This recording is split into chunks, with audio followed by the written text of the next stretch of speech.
Welcome everyone to the Young Drivers Test GPVWC 24. This is the first post-season event we will have in the upcoming weeks, and the next one we will have is the GPVWC day at Warsaw during this very weekend, and the last event from this very season it will be the Race of Champions that will be held later this month. This Young Driver Test is the opportunity for not really experienced drivers in Superleague to have the chance to jump on the Superleague car, try out, give a shot and have a very fun moment. And that is basically what it is about. I'm Carlos Martin, I'm here with cameras with Remco de Zeeuw, and later we will be joined by Ed Hunter and probably Kaylin Penny as well, who she is driving right now for HRD in the server, so she will join us once the session is over for her. Well, first of all, thank you for accompanying us for the whole season. It was an splendid one.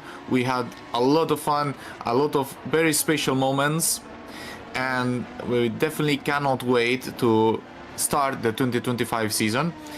Just for all of you, the users who are watching on YouTube right now, the betas from the mod from next year are already available to test. So it's really important that you drivers, you team managers and engineers as well, go try out the MOD that has been released and give your own feedback, because the more feedback we get, the better mod we will get for next season, and it will be overall a better GPVWC experience.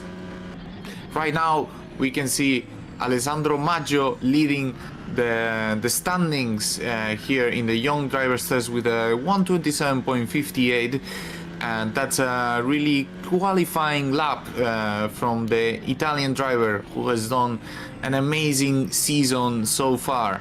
We can see from the reigning champions, THR, the drivers for today's are Alessandro Maggio, Daniel Scott and Ruben Möhling.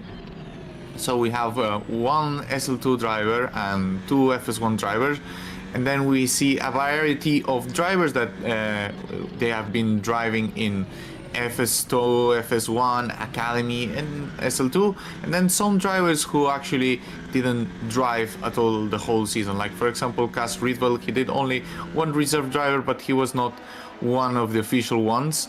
He used to drive for GPVWC in the past, maybe the future. As we can see, he's still learning a bit with the car and learning some experience. He was an FSA 2019 Academy champion, and for sure the talent is there, and we're looking for drivers like him to join the league next season to improve the level and to improve the competitiveness of GPVWC. And for the moment now I will be alone here. I want to do a bit of a small recap of all the teams before we go interview the drivers that are doing the session right now. THR had a magnificent last bit of the season.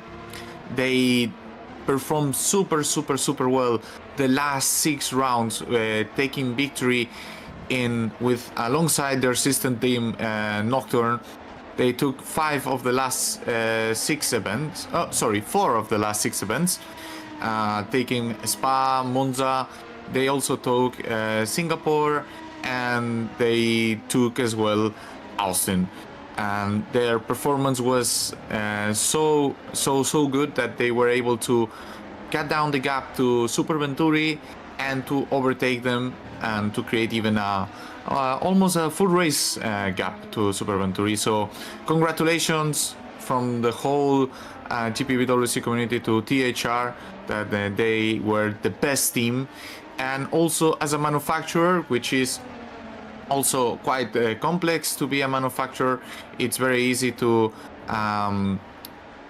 miscalculate the costs of the engines and then lose a lot of money. So they definitely did the best management possible from all teams this year. Then we can speak about Super Venturi, who are the current drivers champions with Jan Granqvist. For today's session, we can see Magnus Aukenhaug, Thomas Schmidt, and Kaurala also in the Super Venturi car, and they will do an awesome job for Super Venturi. Magnus has been doing the test sessions for RD for Super Venturi. These RD sessions are crucial for the development through the year. Otherwise, the car will be underperforming. That was one of the issues of Super Venturi at the beginning of the season. They had a bit of errors in decision making regarding the upgrades and how to bring them. Jan was able to completely override that and to bring the championship anyway for Super Venturi drivers wise, but this underdevelopment from Canada onwards probably costed them some points. So this shows how important it is to do the proper management in GPVWC. Driving is the most important thing, but management is also a great part of it. So we congratulate here to Jan Granqvist, who won multiple races this year, who also was he took his first race with victory this year as well, and to Super Venturi for achieving second place this year, and I'm very sure they are seeking to take a better result in constructors very next year. As far as I know, THR will keep the same lineup. Those are rumors though. We have nothing confirmed. I would love many managers and many drivers to fill up the form I opened on Google Docs, so we can have very interesting interviews during the session. And for Super Venturi, as far as the rumors I know, they will keep the same lineup. So that will be very interesting for next year. They had a very winning formula this year, and therefore we can expect great things from those two top teams that are Super Venturi and THR. Next team we can talk about is TOP Esports. TOP Esports finished third in constructors this year. It was the first rookie team this year that they outperformed the other rookie teams that are TX3 and Geeks. They finished P3, although the fight with very experienced teams like Edge Esports and Edonis was very close from mid-season onwards. They had to really fight for it. They achieved 3 race victories, 2 of them for Owen Magaugi, and they're probably looking for some changes towards next year. They had a bit of irregularity during the season. They had one main driver, and the second seat was jumping up and down. They had multiple drivers like Jack Mayer, they had Stefan Rual, they also had Mari Watson, who had to jump in for the team at Hockenheim. So probably their pending subject or their topic to improve for next season is to have a stable lineup for next season, and we are pretty much looking forward to see their confirmed lineup. I can tell as the part of the lineup, Carlos Martin, myself, I will be in that lineup, and then the second driver is yet to be confirmed by the team manager Owen Magaugi. So we are waiting on that. I'm pretty sure we will be able to do some interesting interviews in GPVWC Day and find out who the second driver for TOP is. Heading next, Edge Esports. They finished 4th in the championship with a magnificent performance from Mark Schluter, taking 3 race wins for Edge Esports this year. Accompanying him was also Chris Shepard, who actually did also a solid season for Edge. Edge comes from finishing P2 in the standings last season, so going P4 this year, maybe it might sound a bit of a downgrade, although Edge was a bit in saving cost mode, because they only had one client this year, and as a manufacturer to only have one client is always difficult in terms of the economics of the team. Alongside Edge, the only team that only had one client was RSR, and unfortunately RSR will not continue in the GPVWC environment for the next season. And at the end, Mark Schluter had a really strong season, finishing P3 in the Drivers' Championship, and then P4 in Constructors. Probably Edge will have a really strong bounce back next season, with the opportunities of signing more clients, and therefore being able to just ramp up in the standings. As we see here, Christian Basdar also racing for Edge today. We saw Patrick Magnusson also in the other Edge car today. And rounding the top 5 in the standings, we have seen Adonis.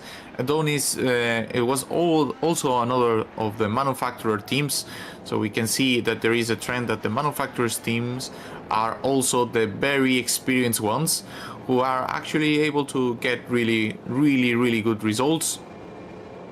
Adonis actually did not win a race this year, but out of these two previous teams we mentioned, TOP and Edge Eastford, was probably the most consistent team, trying to achieve results all the time through Robin Panzer, Janos Brashok, and then later in the season with Fletcher. And I'm very sure they will have an even stronger season next season. They have been in the rise. This season has been better than last season, although last season they took a race win at Canada, and this year they didn't. They can be very proud of the results and the performance they had, with Robin Panzer leading the team in terms of knowledge and speed for the team, which is no joke at all. So this rounds up the top 5 standings from GPVWC League. Then we can find a lot of teams in the midfield that it was a really close fight between all of them, and it makes really interesting to see how it panned out, because at the end of the day every single team was extremely close. I don't want to talk right now in order specifically. For example, I want to talk about the shout out I was giving to RSR. RSR unfortunately are one of the teams that are not continuing next year. I'm not entirely sure if we have some RSR drivers today in the test. That would be pretty interesting to see if we can, but it looks like they don't. That's a completely shame, because they were also one of the manufacturer teams that they were racing this year. So this maybe opens up a slot for a new manufacturer this season, and that can be very interesting. So we see Maxime Boulieu here fighting a lot with the steering wheel. This shows how and then he has a contact from behind. This is very important. This Superleague car is completely different from FS1 and FS2 and requires very specific steering wheel settings. Therefore, you really need to give it some time for adaptation. With all this said, we hope Tomasz Bach and Daniel Stepkowski, which are really amazing drivers. Tomasz Bach achieving a race victory last year, and Stepkowski also getting really solid results for RSR. I hope they can be picked up by any of the teams in Super League next season. That will make it very interesting. Just firing up Nocturne this year. They finished P6 in the standings. They started really nicely with Moritz Kropp getting very nice results at the beginning of the season, although inconsistent from mid-season on. And the second seed was very inconsistent for them until Jarl Tyen joined the league and achieving 3 podiums for them, including a race victory. So very likely Norton will climb up also in the standings the very next season, probably keeping a very similar lineup around Yaltayan, to be unknown which kind of drivers they will have. Forgot to mention, for Edge and for Adonis we have no rumors. Just to mention, if you have any rumor regarding these teams, just send me a DM and I will be extremely happy to comment on these teams as well. P7, Holland Racing team, they improved this season with the performance of mainly from Matthias Mus, who brought a lot of points for the team this season. He brought a fantastic amount of points, and then it was also Pascal Pollens driving as a second driver, and Alex Lehoux as a reserve. Today we have Harry Smith, Caitlin Penny, and Cass Ridwell driving for them. I can also mention we have news regarding the lineup from HRT. We know one of the drivers for next season, and is no other one than Stefan Rual, Super League champion. So this is a big leap as well for Holland Racing team. Let's see how they can actually do it with a Super League champion next season next to them, that he won the championship with them, and this will be very interesting. They were one of the least developed cars at the end of the season, so this either suggests that the team is looking forward next year already since an early stages, so maybe they can do a very strong campaign next season. P8 going a bit faster because we will have interviews in 15 minutes. As we see Caitlin Penning giving a huge drift, and even half of a spin. We have another rookie team, AK Hero. Sorry, I called them Geeks before, but it's my bad. AK Hero, they were called Geeks for one round and they changed to AK Hero. We have today Bing Glenn, who has been splendid in his GPVWC race debuts in Brazil. He made debut in Super Lights and debut in Super League. The two main drivers for AK Hero, they were Fischer and Poon. This was one of the few teams that did not require any reserve, so very big props for them. They achieved a really solid result with 117 points. They started a bit slow, I would say, at the beginning of the season, and then Dylan started shining a lot during the mid-season from Austria onwards, and achieving really good points and really good results for AK Hero.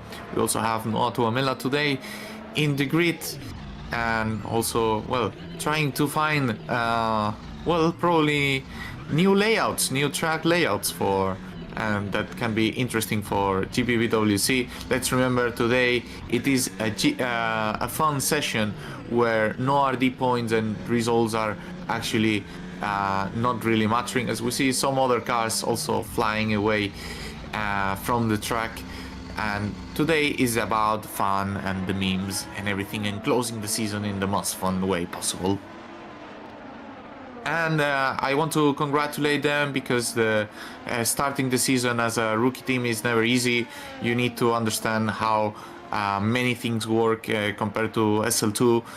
You need to understand how the personnel works. You need to understand how the engine bitting works and how much you can actually spend per season. Is not so simple. They did a great job in management, in the racing, and I'm very sure they will give a tough fight for the teams that are willing to keep these positions in front of them. Then we have Epic Racing, which we had Jeffrey Fournier racing for them, completing the whole season for them, getting very nice results from mid-season onwards. We see a lot of trend of some teams actually struggling a bit at the early of the season, but then ramping up from mid-season onwards, and this was extremely the case for Jeffrey and Epic. They had a podium this year with Yaltayan with one of the substitutions at Imola, but they were lacking this consistency with having a second driver. They were the teams that had the most reserves during the season. So let's hope this doesn't bite, because every time you have a reserve on an emergency, you need to pay money, and let's hope this doesn't affect them for the next season, and we wish them the very best to Fabio if he's racing next year, and to Jeffrey Fournier. We already spoke about RSR, and let's go to Zortax Racing, which it was a bit the opposite from the teams we spoke before. Zortax started the season really strong with a P5 and P3 in the first 3 races, scoring quite some points until race 6 more or less, which is when the other teams are starting ramp up. Zortax started going backwards. It was true that by race 6 they were the least developed car, and probably that affected a lot in their season results.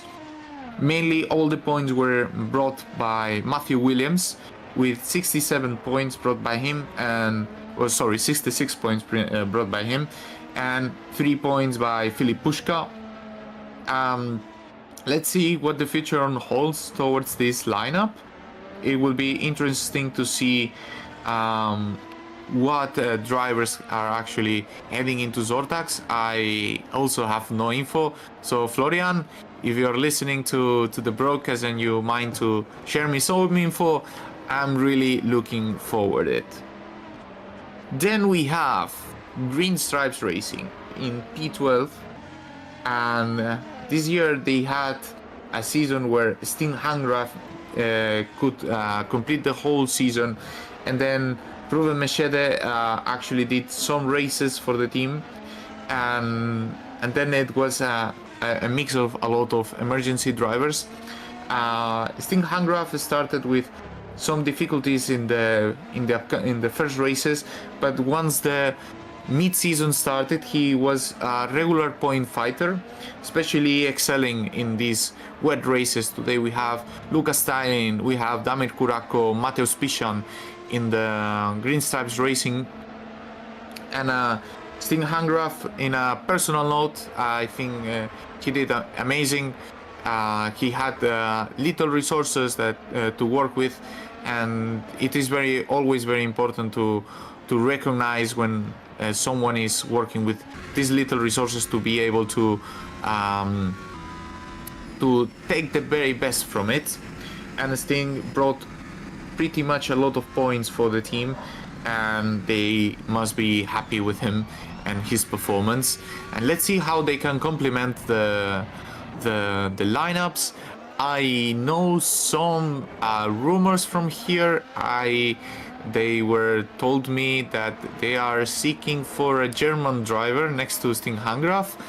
I cannot say the names yet, but you can figure out more or less which German drivers we have all along all the divisions across, and then you can do yourself an idea which driver they are trying to sign right now. So that is as much as I can say from Green Stripes. Also a German team trying to sign a German driver. Then after that we have Virtual Drivers by TX3, which is a team that I think they didn't feel any driver for today, although I'm not entirely sure about it. Remco just confirmed me. TX3 is a team that basically had a lot of issues with the lineups as well, but at some point it was also one of the rookie teams. They were developing at really nice stage by race 6. They were at some point the most developed chassis in the Superleague division, but they started lacking drivers and having a lot of reserves, and then they missed a lot of races. So the future is really uncertain for Virtual Drivers by TX3. Let's hope they can actually make it to the next season with a good lineup. There is no official statement from them yet, from the French team, and historically they were a really strong team in the sim racing community for the past 4 years. So we are looking forward, they can jump up.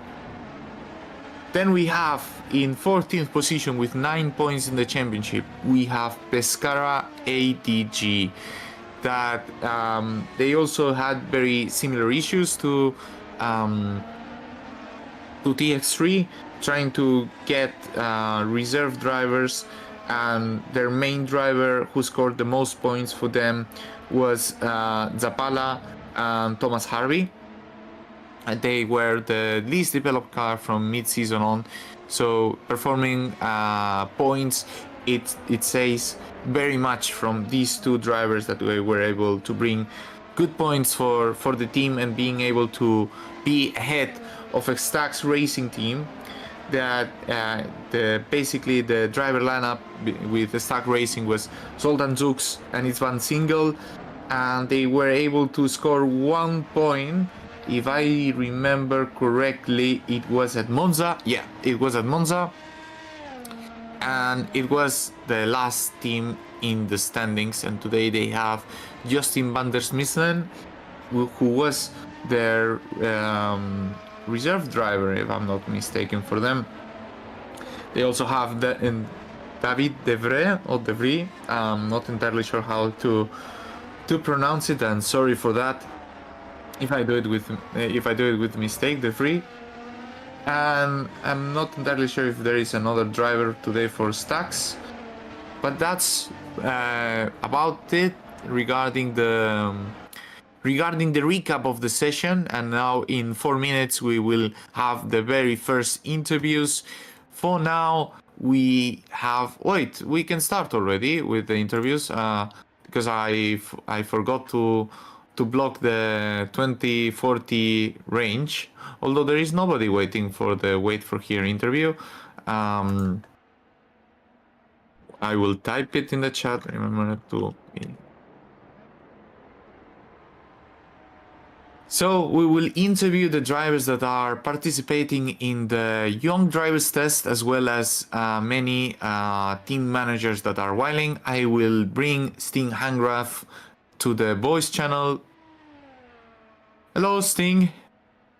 Hey, Carlos, hello. Hey, hello. First of all, congratulations for the race. For the season, excuse me.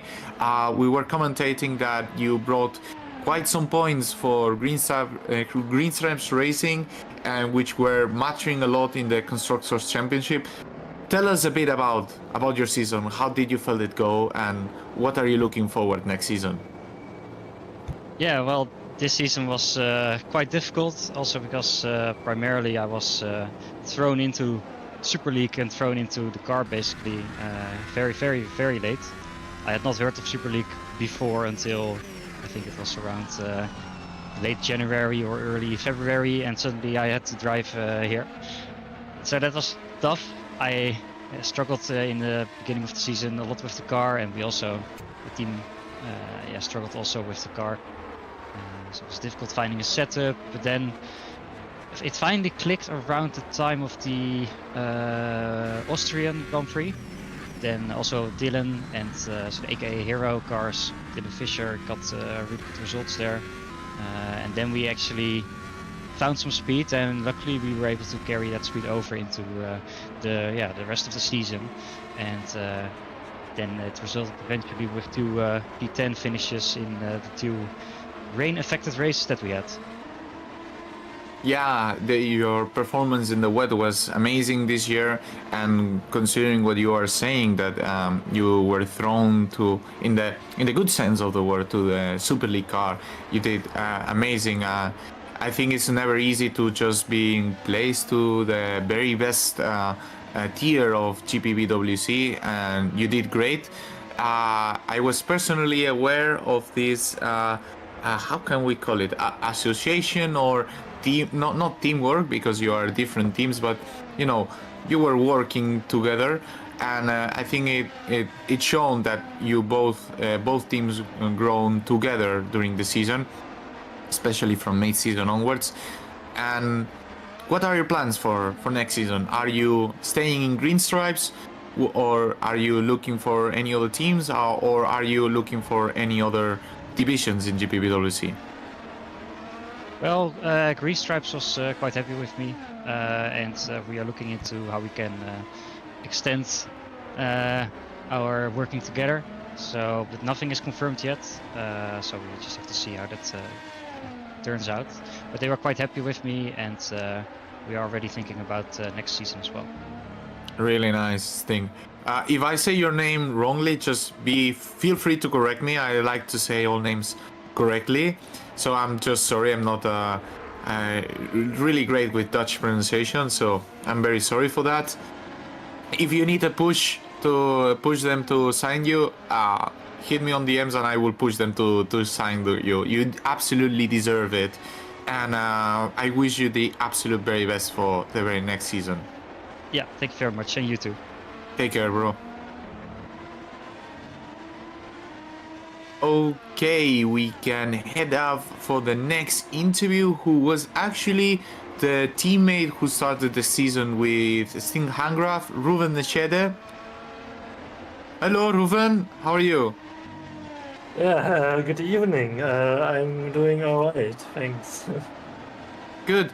Ruven, this year it was a special season for you. It was you started in Super League, and then you wanted to have a break due to your own personal reasons. Then you did some extremely good appearances in Super Lights, which I was very fortunate to be commentating at, and we were missing you in Super League. So tell us about it, about this season, and what plans do you have for next season? Tell us about it. Well, this year, I don't know what just went wrong, but I didn't click with the Super League car. I struggled so hard to get up to pace, and once I even get up to pace, I did so many mistakes, and also for the whole year. And also in other leagues, I did so many mistakes which I have never done before, so it was interesting to see how the less driving is affecting me. But yeah, the switch to Super Lights was nice because it gave me some breathing room to take a break. And the 2 races I did 2 times P4 in a not top tier car, I would say one of the worst cars. And yeah, my plans for the next season is gonna be regarding where Optimally goes, and if it's FS1, I will go FS1, but we hope to go to SL2 and then hope to challenge there for podiums, wins, and maybe even more.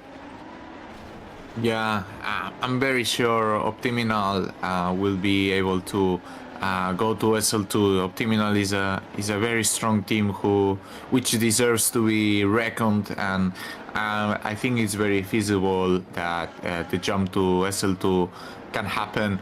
And it's very nice that you can lead a project with a team, because I know personally, I was speaking to you last year and you wanted to lead a project that you feel comfortable with it and with a good team around.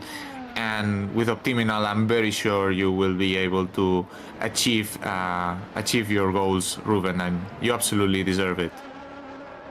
Yeah, thanks. Optimal is definitely the right project, the right team to be in. I joined the team in early 23, and since then it was a nice, enjoying time. And I hope we can continue with the success we had so far, and hopefully get my first ever title in Air Factor. And I'm very sure there will be really good rivals as well in Super Lights, but I'm very sure you will be one of the contenders if you have the chance to get there in SL2.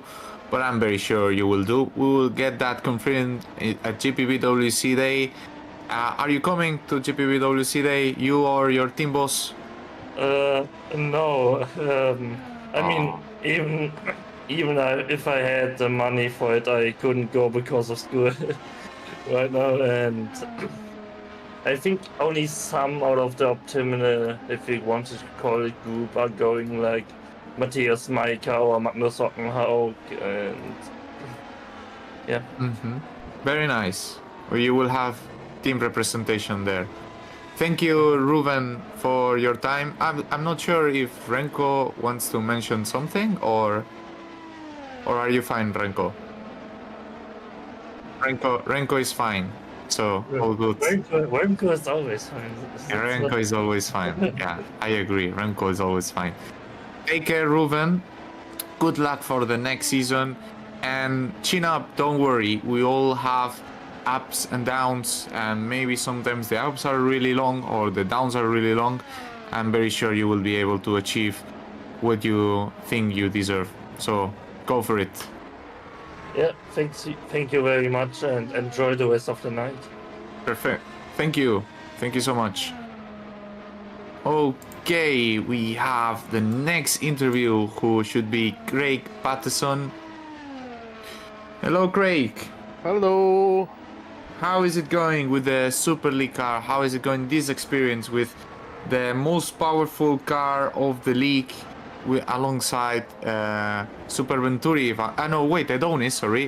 With the Adonis car, which is the most developed car from this season. How is it feeling? To be good. To be honest, it feels really planted. We've got just had to get adjusted to the braking. Obviously, coming from FS2 up to Super League, completely different animal under braking. But I've slowly got there with the braking. But yeah, car feels planted. But you have to be very careful with the throttle. Too much power, and the car will the rears will give way, and will do lots of wheel spin. But I'm enjoying it so far. Yeah, this in this car it has a lot of grip, especially today, because you guys are driving generally the C5s for the quali runs that everyone is trying to do. Everyone is trying to improve. Although this car, the issue that it has is that it wears the rear very fast as well. So there is a huge compromise. Adonis did amazing in this regard. They had a really good setup builder on Robin, and a good decision making with Menno. And in your personal side, what can we expect from you 2025? You've done FS2 this season. What are you looking for next season? Next year I will be in FS2 again. Obviously still the priority one being my team, and Jonas Carrala will be alongside me again, keeping the same lineup for this next year as well.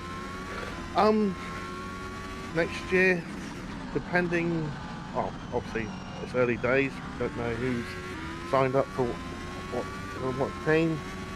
I don't want to say I want to go for a title, and I don't know who's going to be there, but a title would be nice. Whether I'll be quick enough for that depends on who else is around. But I'd like to get the team to progress even further. I mean, we were 6th in our debut, we were 5th this year. Ideally, I want to be up a little bit higher than that. I know Jonas struggled a lot early on in the season, but after the summer break he did put in a lot of effort to sort those issues out, and the results improved definitely after that. So I'm hoping that we can keep on that same road and we can get the team up a little bit higher. Yeah, that is the goal. Being a champion in GPVWC is very difficult, because there is a lot of races, especially in FS2 and FS1, with 32 total races. That requires to be focused and to be clinical at all times during a long period of time. So it's not only about speed, or it's also about consistency. Yep. And yeah, go. Tell me. Yeah, definitely being consistent. You've got to be there to get the points when they're available. I think apart from 3 races this year, I think every single race I've finished, I always finished in the points. So yeah, I need to work on the race 1 side of things. Race 2, obviously I've had 2 victories from race 2, but I definitely need to work on probably a little bit more, find a little bit more quality pace, and definitely improving race 1s to start thinking about mounting a championship challenge. Yeah, I'm pretty sure with the proper effort and the proper mentality towards next season, you will be able to fight for it. FS2 is very difficult mentally. There is a lot of ups and downs, a lot of incidents due to the reverse gridding for race 2. So I wish you the very best, Craig, to you and to your team for the next season. And enjoy the rest of the test, and remember to stay until the very end, where the fun races will actually happen. If I have the chance, I will try to do some of them, if I have the chance. And I'm very sure there will be one full wet race, for 3 or 4 laps at the end, with dry tires, which we did last year. It was fantastic. So yeah, take care, Craig, and have fun the rest of the test. Enjoy the rest of the test, you too. Cheers, mate. Take care. Ciao, ciao. Bye-bye. Okay, we had Craig Patterson from SL2. Now next should be the Italian Spaghetti Domenico Scarpelli. Hello, Spaghetti. How are you? Okay, Domenico, you as a test driver that you are being right now in the young drivers test, how is it driving the Superleague car?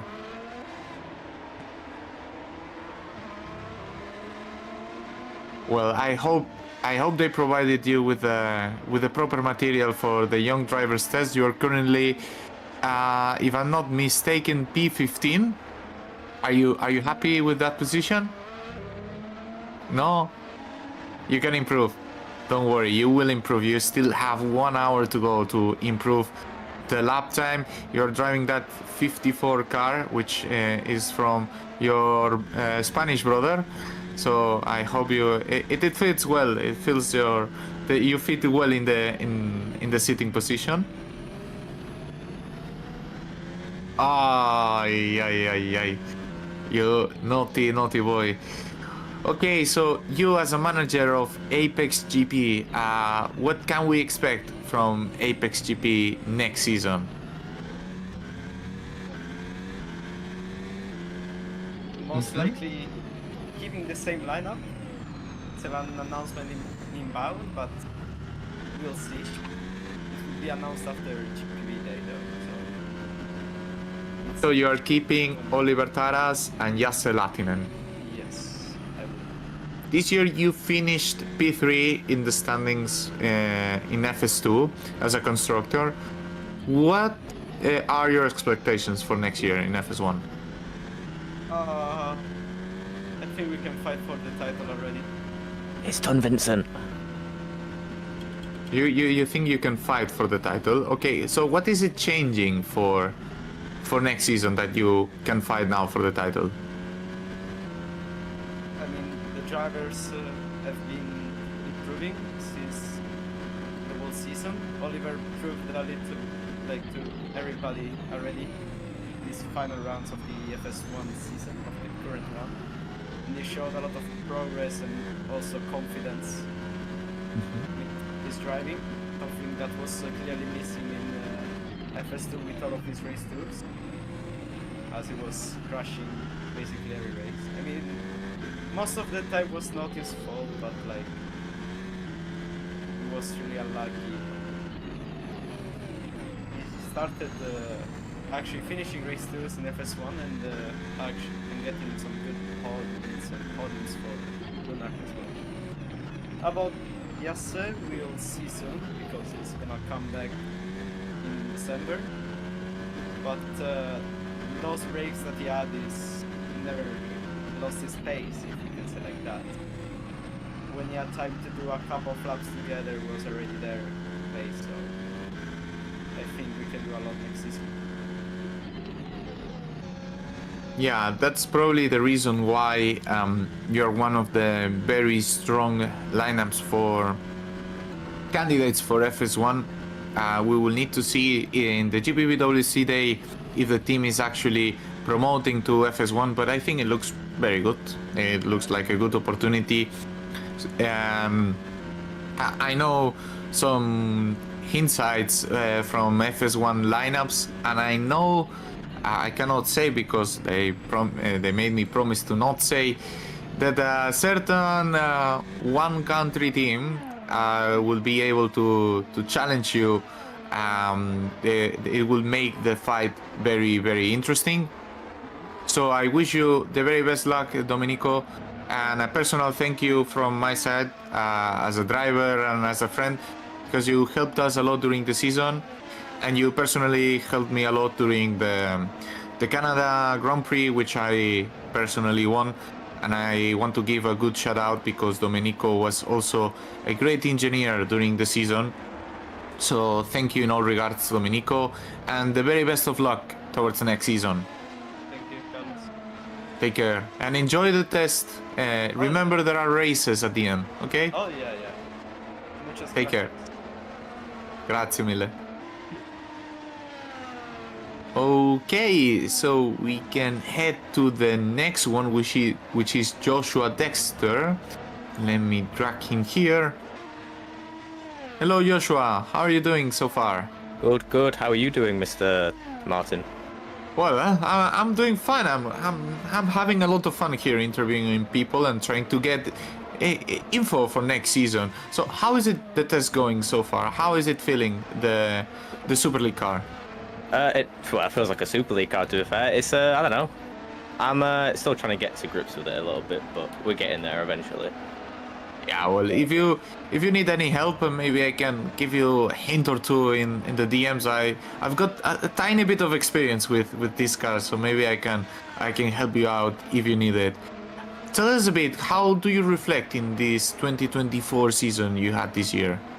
It was something. It started off okay, and then gradually got even worse. So that was a good start. But no, it was definitely fun. I think there was a little bit in the middle where I just was a bit, I guess, demotivated. But towards the end, I think I kind of got it back again. But no, it was a great season throughout. I mean, all GPV, just all the seasons, and especially FS2 with it going down to the last race. But it was quite an unfortunate end for Patrick. But yeah, I'm gonna say it was yeah, there was a lot of entertaining races, I suppose, through all the Yeah, there were so many entertaining races in FS2 and all the league across. So, what do you look for next season? What is your target and what do you want to do for next season?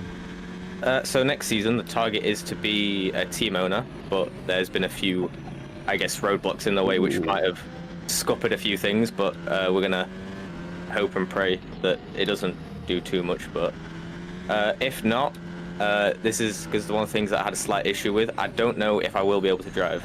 So it's more of a thing of how will I end up helping out in GPV, because I want to stay like in the community with what I'm going to be doing. I don't know if I can or how difficult it will be, but I'm going to say that the main goal is to be a team boss. If not, I'll just I'll probably float around for a bit, and then when I can get back on my feet, I will.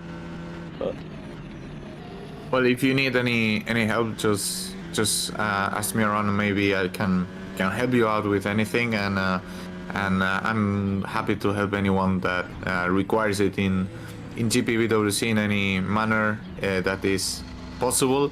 So take that in consideration, Joshua. yeah, thank you. Are you coming to GPVWC today, though? I might be. Oh, okay. That's great. Yeah, it wasn't, well, I won't say an awkward one, but I had to definitely message a few people because I am not exactly 18 yet, so I'm couldn't just get a hotel on my own. But yeah, I'm attending. I'm gonna, I don't know, I'm kind of skeptical. I don't know what's gonna be like, but well, it is important we organize it well, and then I think everyone can help you out with that, and to have an enjoyable time. And very importantly, if you come, you need to do the karting race. Especially, generally, young people, you guys weight less. You are pretty light. I'm not sure about you, but if you are light, you have good chances for the karting race as well. Like I say, that's one thing I'm scared for, because I've seen who's driving. I mean, you as well. I've seen or heard about you driving. You're quite fast, so there's a lot of people. I think it'll be nice to see driving in an actual session where there's people that I know that can drive, rather than like an open session where you got. I kind of feel a bit mean saying that, but I'm excited to see like. Yeah, it's easy. Yeah, It's yeah. quite- it is. Yeah. It tends to, you get the odd person that's quite fast, but nah, You can I tell say- Alessandro about me because we raced together. yeah, I've done my karting with Alessandro as well, but Very I nice. got told it was it 24 hours in Messina. It was in Messina, yes. Yeah, It was in Okay. Messina. We did the qualifying more or less in the wet, and he did. Well, he was improving the track every lap, and he did a mistake in the last lap, and he was starting almost last. I was starting third, and I was taken out at the beginning, so we did the first stint together, and it was very funny because we did it within 1 second all the stint. So yeah, it was pretty tight and very fun. yeah. I'm gonna say I'd love to do a 24 hours karting race, but I mean I just don't have the funds all the time at the moment. So, but Yeah. no, I'm gonna say I'm looking forward to GPV Day. It's Yeah. something new, I suppose. It will be very fun. You will have a lot of fun, Joshua. I promise you that. Hope so. Well, Joshua, take care. Good luck for too. the next season, and enjoy the rest of the evening. I'll try. Goodbye, Yeah. Mr. Martin. Do it. Do enjoy it. I'll attempt. But Take care. Bye bye. take care. Bye bye. Okay, so we can head to the very next driver, who is Justin van der Smissen. Let me track him here. Hello, Justin. Hello. How was the season this year for you, Justin? You were the reserve driver for Stax Racing, if I'm not mistaken. You're doing the young drivers test for them as well. And how do you reflect on your overall season in GPVWC? You were in FS1 as well. So how did it go for you? Well, let's begin with the Superleague test sessions. I mean, it's always a lot of learning for the car itself in terms of how to handle the car. You really need to be careful when you're getting out of the corner on the accelerator, because the rear end is just really light. So not really all sessions went as they should have been, or went as how I wanted them to be. But yeah, every single test session is an improvement, and so is the young driver test.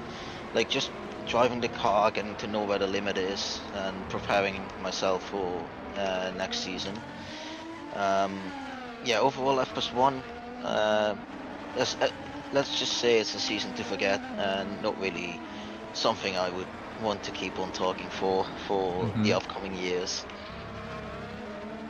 Don't worry, we don't need to talk about it if you don't want. What the important thing is, you've learned a lot this year, and you've done a lot of test races.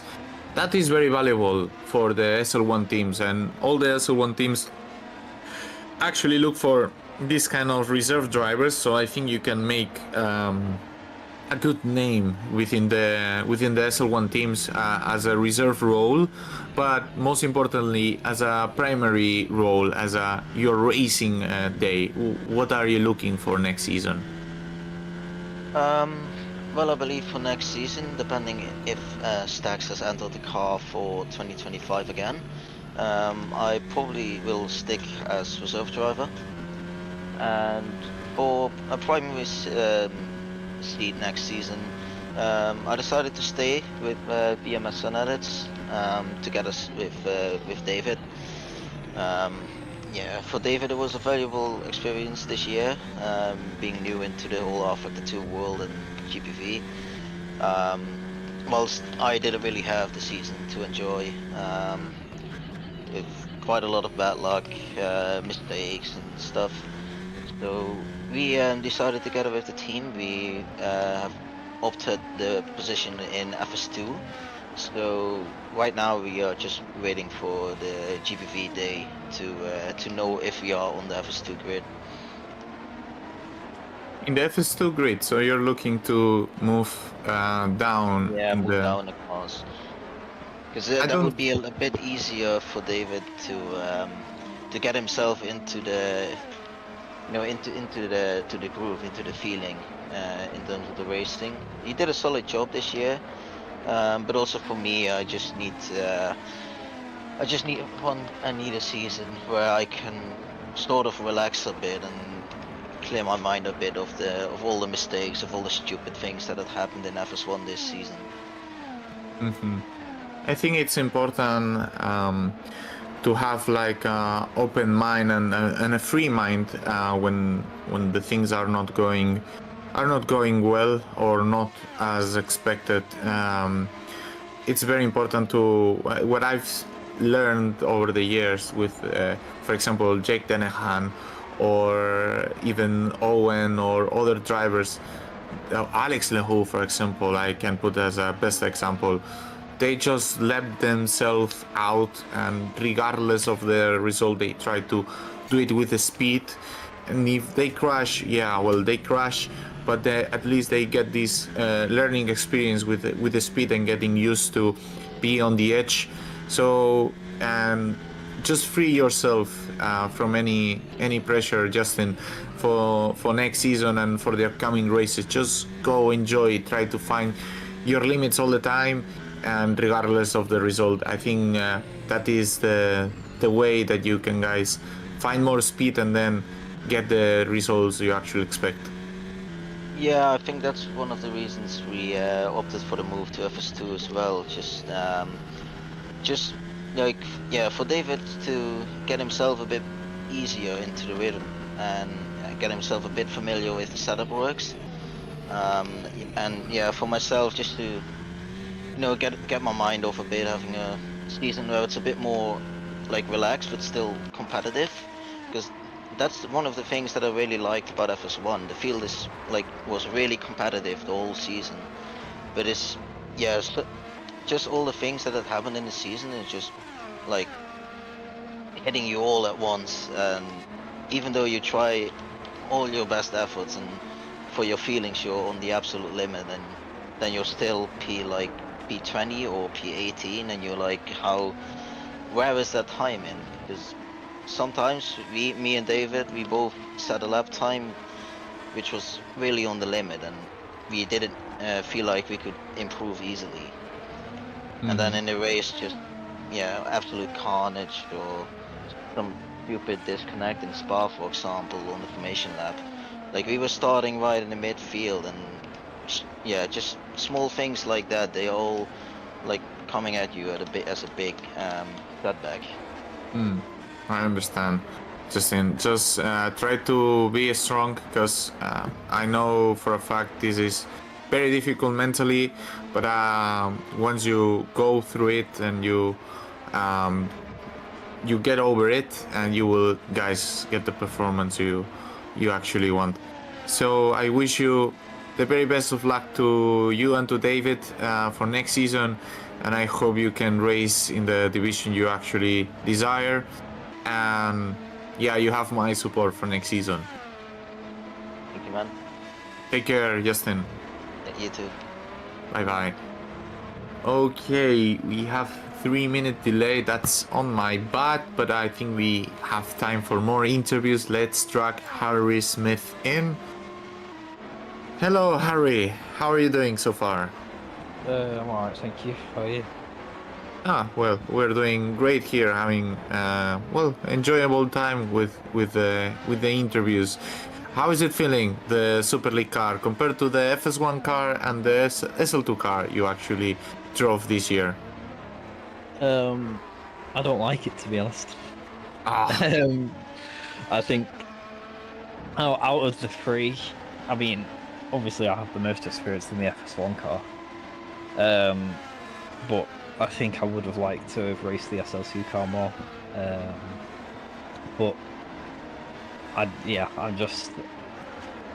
also got to consider that I've got about a total of, 30 minutes drive time in the car, and that's obviously not going to be optimal for performance.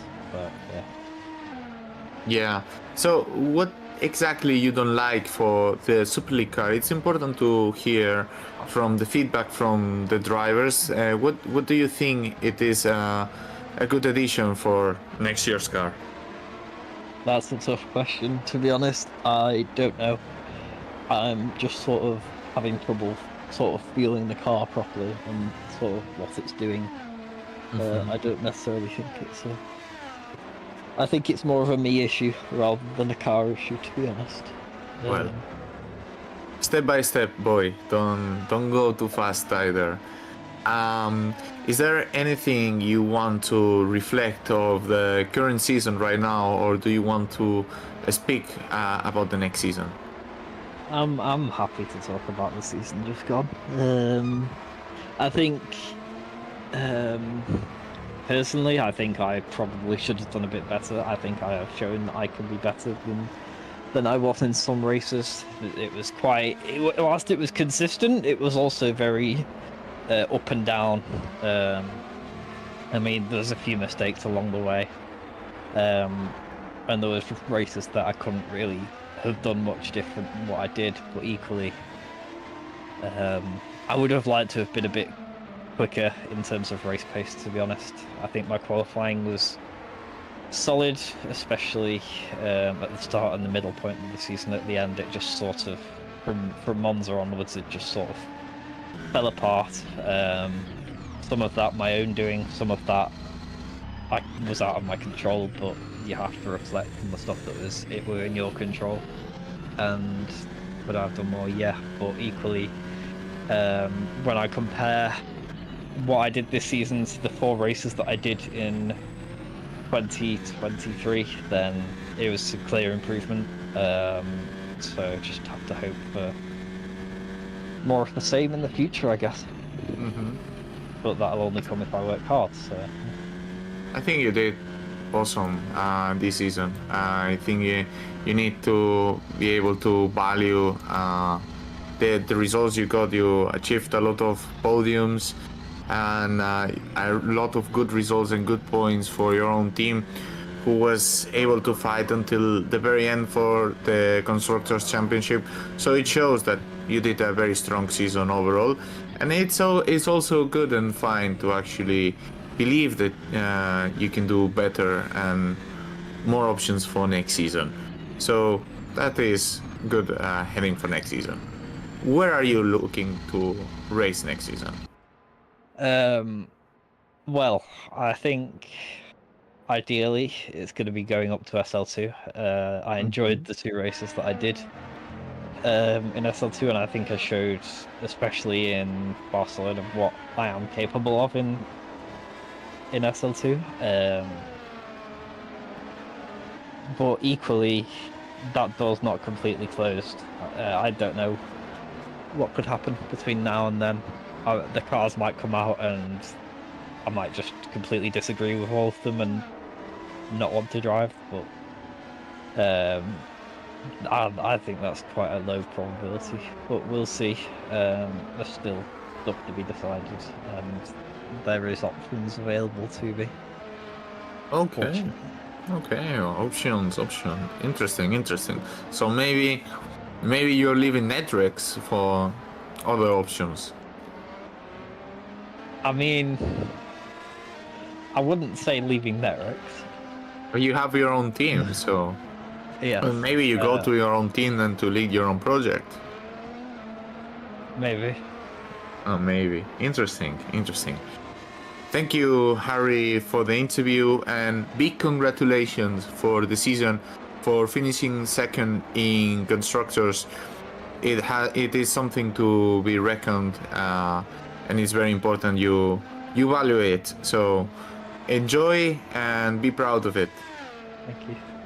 Take care, Harry. We see you at GPVWC Day, and be ready for the karting race. I'm looking forward to race with you. Yeah, we'll see. Take care. Bye bye. Bye. Okay, we have Jan Grangbito. Okay, this is I'm the huge fan. I'm a fanboy of Jan Grangbist. So hello, Jan. Here, one of your fanboys, Carlos Martin. How are you doing? Hello, Carlitos. Hello. How is? I'm doing all right. Thanks. How are you doing? We're doing great here, commentating the Young Drivers Test. We mentioned earlier in the broadcast, first of all, official congratulations from my side here in the broadcast with the title. You did an amazing season, and in my opinion, you were clearly the best driver this season. So huge congratulations on that. And secondly, also congratulations on the second place in constructors. I know you led most of the part of the season, but it was a difficult season to manage in the Super Venturi with the upgrades, and you still ended up doing an awesome job. How do you reflect on the season? Well, first official thank you then by the Super Venturi team. Yeah, it was an interesting season all the way to the end.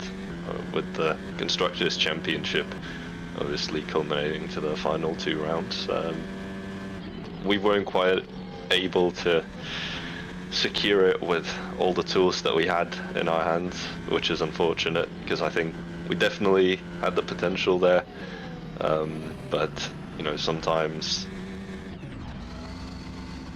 you just end up thinking you've given it your all, and but it just happens to be that you end up racing worse than what you expect. At the end of the season, I definitely felt like that. Lalo as well has been putting in a consistent effort throughout the season. I know he blames himself for, well, I don't know how to word it properly, but he rather doesn't accept the fact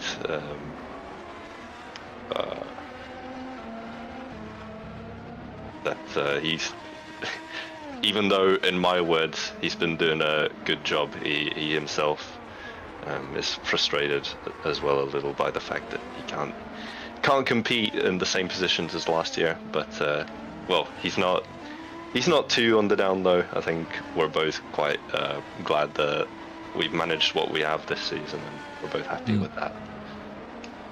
I think this season overall compared to last year, maybe, yeah, Jake is not here, which was a big bullet point from last season.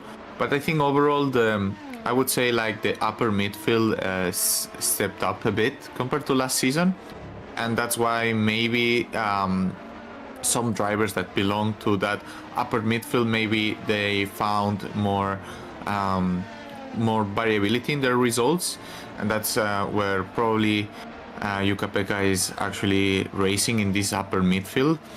And yeah, so there was a lot of fight and a lot of inconsistency in this upper midfield with very variant results, and also maybe the fact that the team was a bit behind in the upgrades from round 6 onwards.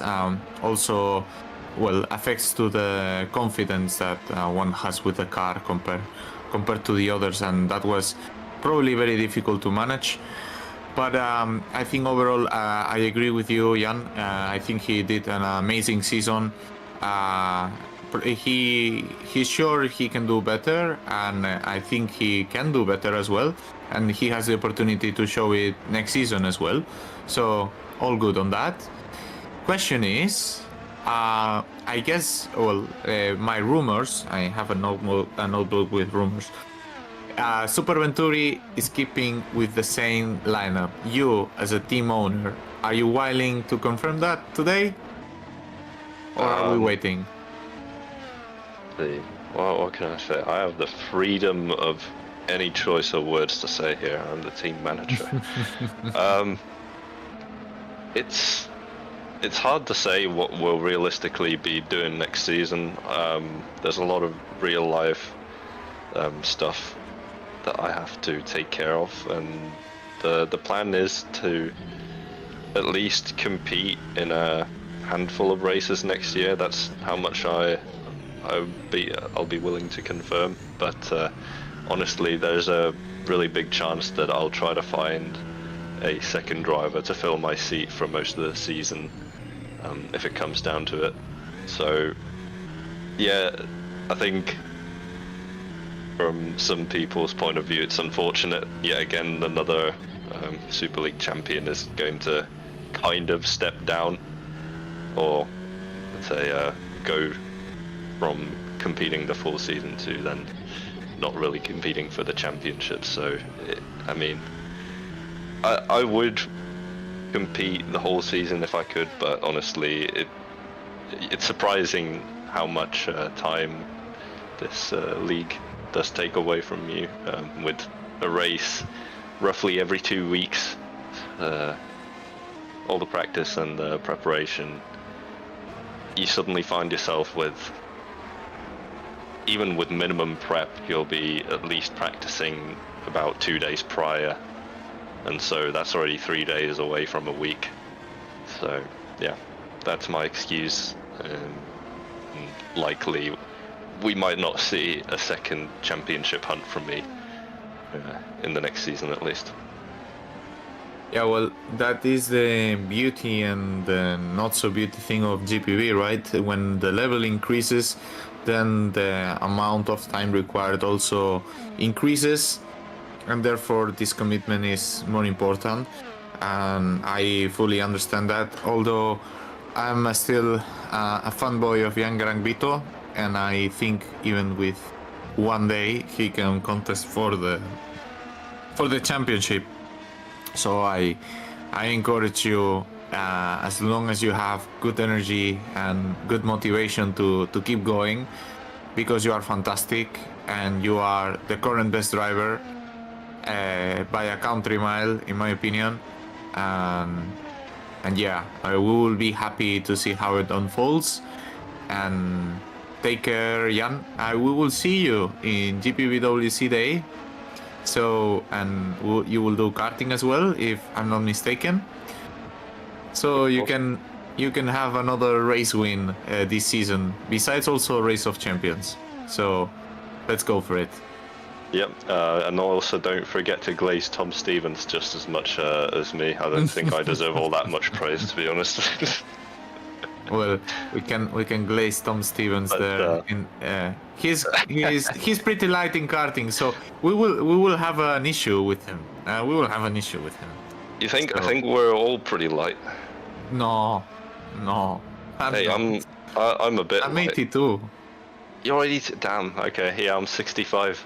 Damn. Well, last year I won being 82. So let's see.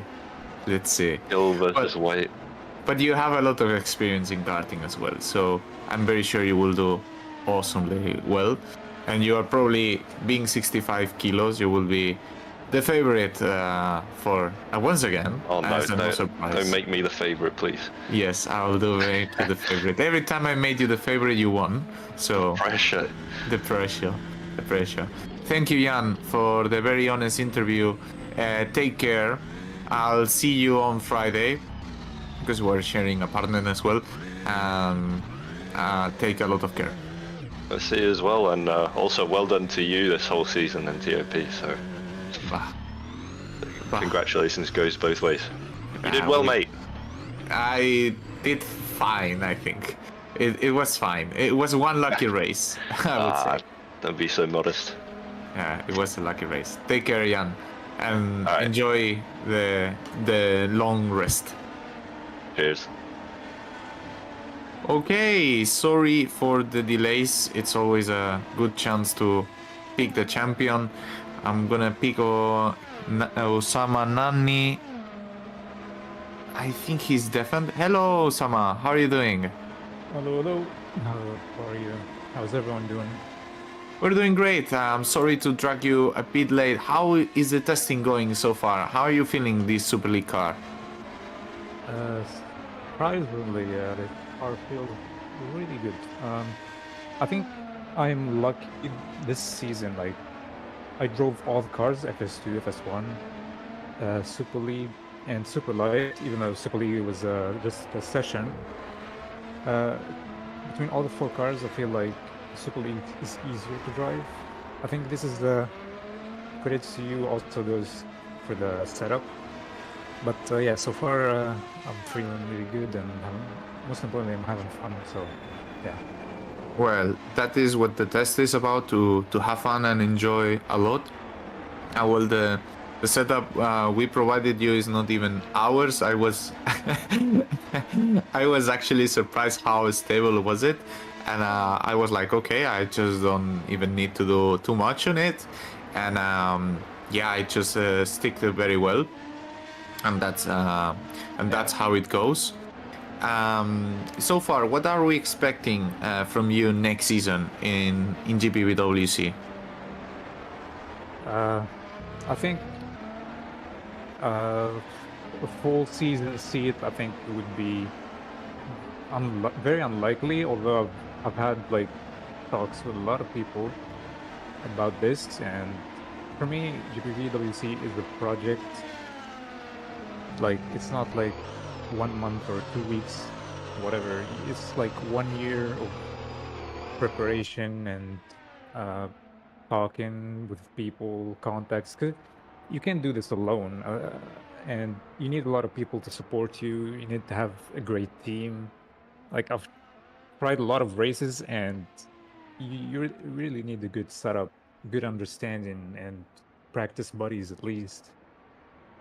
And yeah, so it's not really easy to say that, yeah, next year I'm gonna find a team and race, but it's an ongoing process. I'm always in the hunt for that drive. But yeah, I mean, as of right now, there's nothing. And yeah, but we'll keep looking. You never know. I'm very sure you will be able to actually find an opportunity. I think also it is a weird moment to find a team because many teams are waiting for where their teams are placed at until GPVWC Day. So once GPVWC Day happens, it many times opens up opportunities for the upcoming season, and even in late January or early February, it opens up because of people just pulling out, or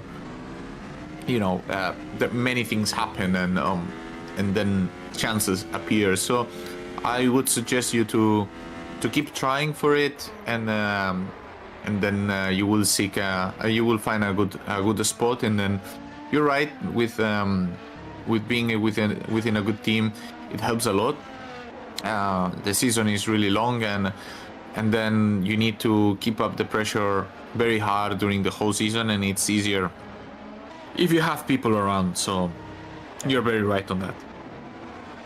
Well, I thank you, Sama, for joining the interview.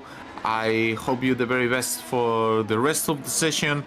Keep in mind that at the end of the session, at the end of the next 28 minutes, we will do some races at the end, some fun races, so stay there and enjoy the rest of the test. Thank you. If you don't mind, I want to give like a quick shout out to the couple of people that helped me and gave me a chance during this season, like Luke Mitchell, Perseus Miram, Alexander Rogoza, and Roy.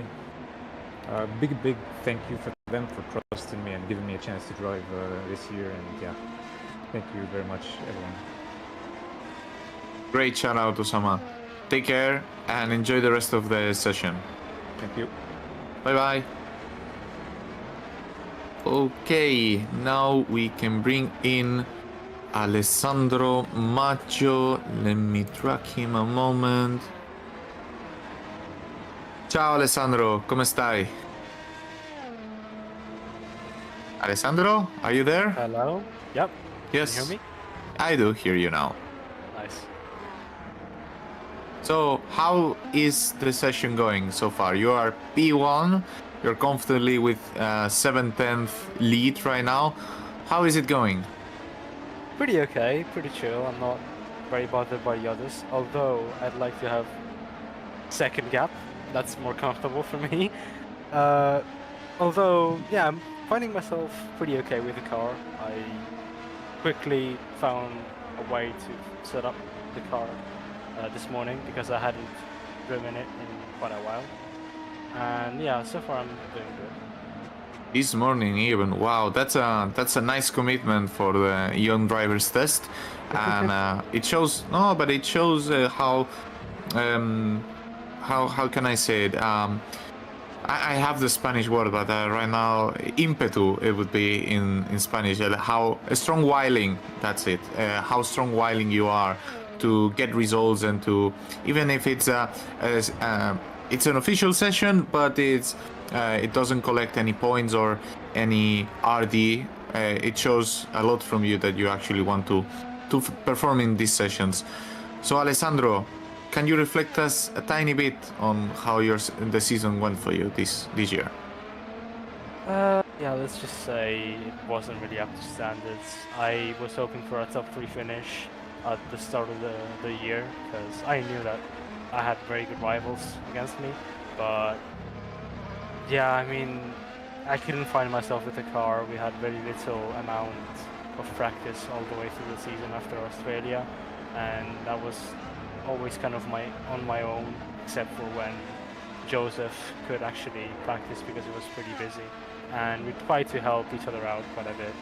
But yeah, I mean, apart from that one time where I got Manu Liancolila to help me for Singapore and actually won that race, yeah, the rest of the season wasn't really, let's just say, one to remember, and I just want to move on and prove to everybody next season that when I have the right equipment and the right possibilities, I can deliver.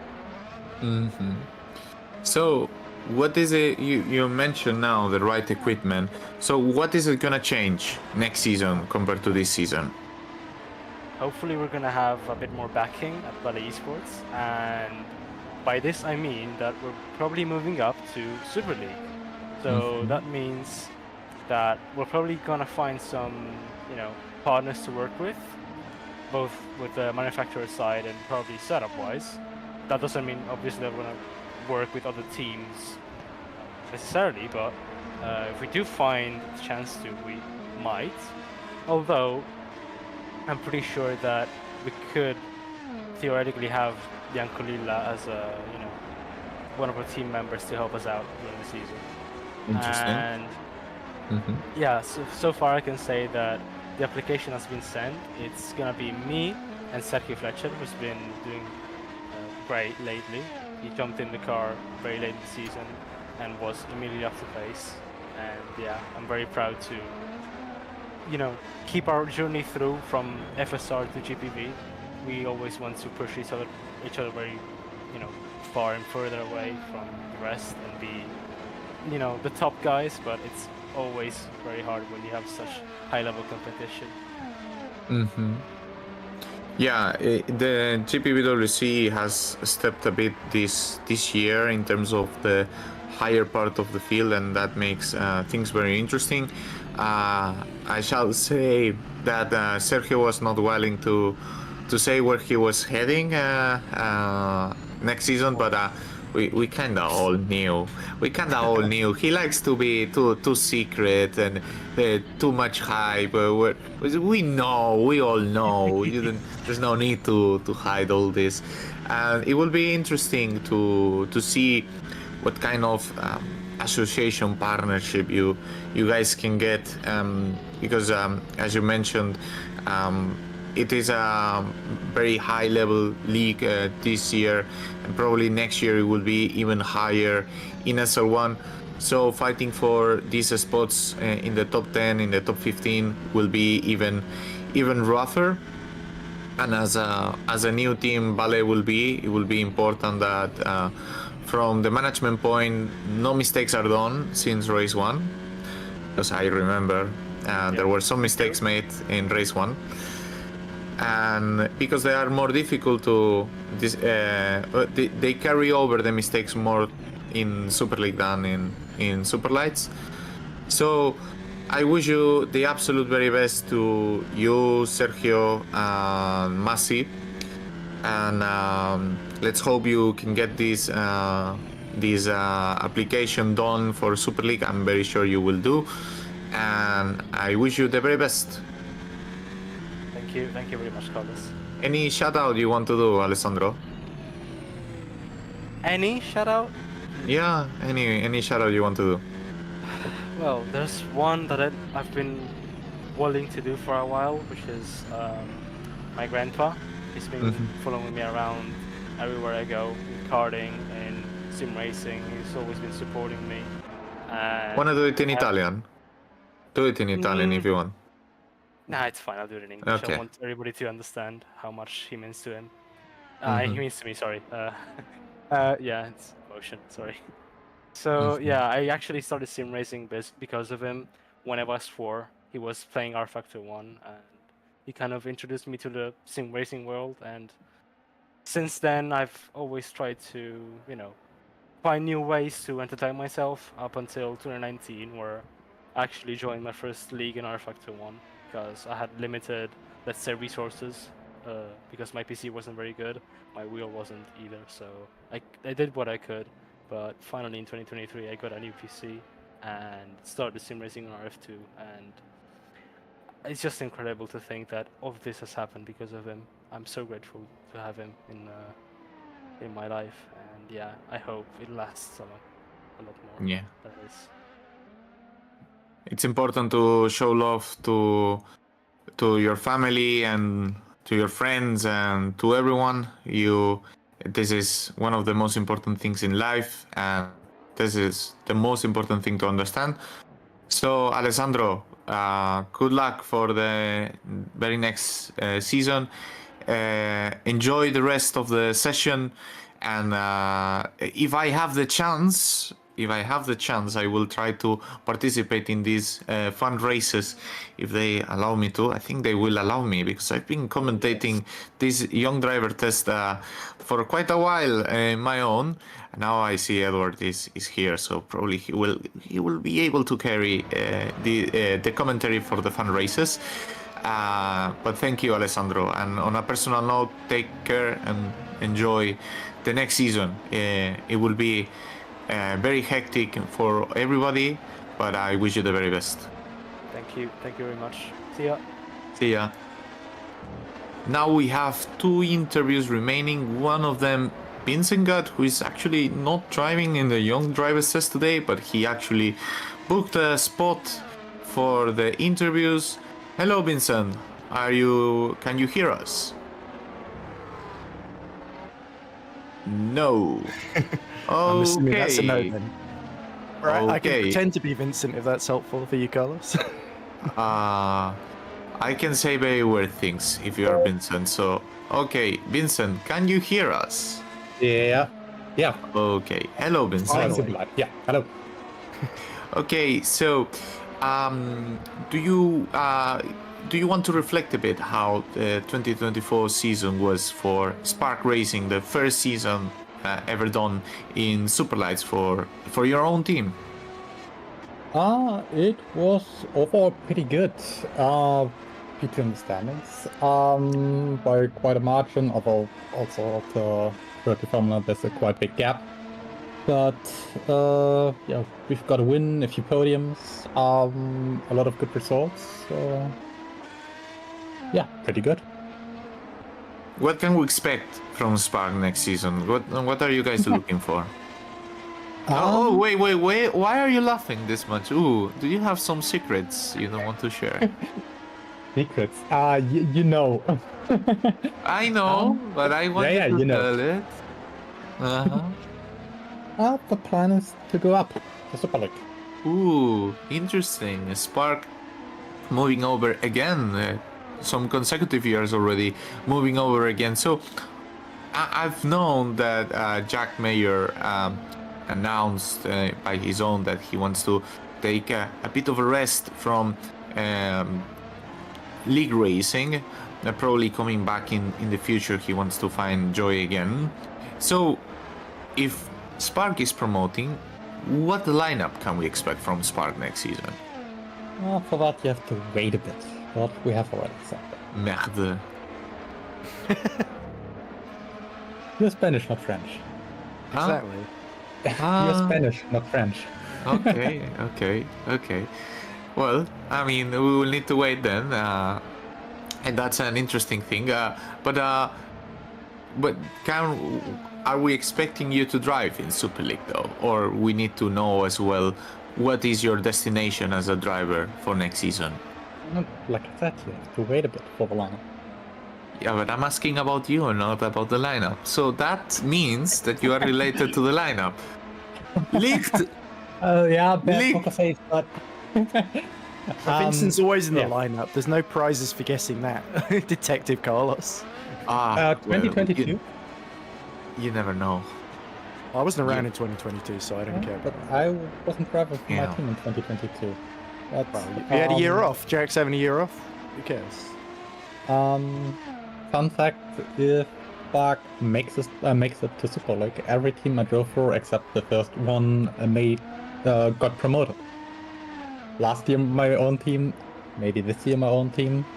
So you stay in Super League this time, Evans? Is that... Wait, no. Red Arrow got promoted, and Valley got promoted. I know where this is going. This is going to the typical quiz question. Who promoted every single team in GPVWC since its debut? I am not involved in the quiz. Leaked again. Vincent, we are catching I'm you. not involved in the quiz. Or Yeah, information. surely you don't. Surely I'm you not. don't. Well, Vincent, regardless of all these jokes, thank you so much for your time here in the interview. Congratulations for the results you achieved this year on a personal level and as a team level. It has to be no joke that, as you mentioned, you promoted basically the teams you have raced with or managed. So that is an extraordinary feature to mention, and we wish you the very best, and we wish you luck for the application. We will know it at GPVWC Day, that I know that you will be there. I hope you will be doing the kart race as well. Okay, I hope you do. I did the ping to Will. Help me with that as well. And take a lot of care, and I'll see you on Friday. One more thing. I was already waiting for quite a while to get an interview with you. I think I joined twice or 3 times already where I didn't get one. That's why I joined today. I'm a bad boy. Yeah, I know. Sorry. I'm sorry for that, Vincent. Sometimes I know. we choose wrongly and we do mistakes, and yeah, I apologize for that. It's okay, I did the same to Carlos in the last Super League race. So. Yeah, I wonder why I was saying that right now, but yeah, it is fine. We all do mistakes. So Vincent, take care. Enjoy the break, and let's see what the future unfolds. Yeah, thank you. Bye bye. Any shout out you want to do before you go? Otherwise, in general, I have to thank, especially Jack, for being my teammate. He's a great guy, and I really enjoy the time with him. And also the other people I worked with. Alex, who improved a lot. Sandy, who is always a great mate. Yeah, you supported us the whole season, and our engineers, Domenico and Harry. And Craig for doing all the tests. Amazing. That's a nice shout out, Vincent. Take care, and we see you on Friday. Bye bye. Thank you. Bye bye. Okay, and we have time for the.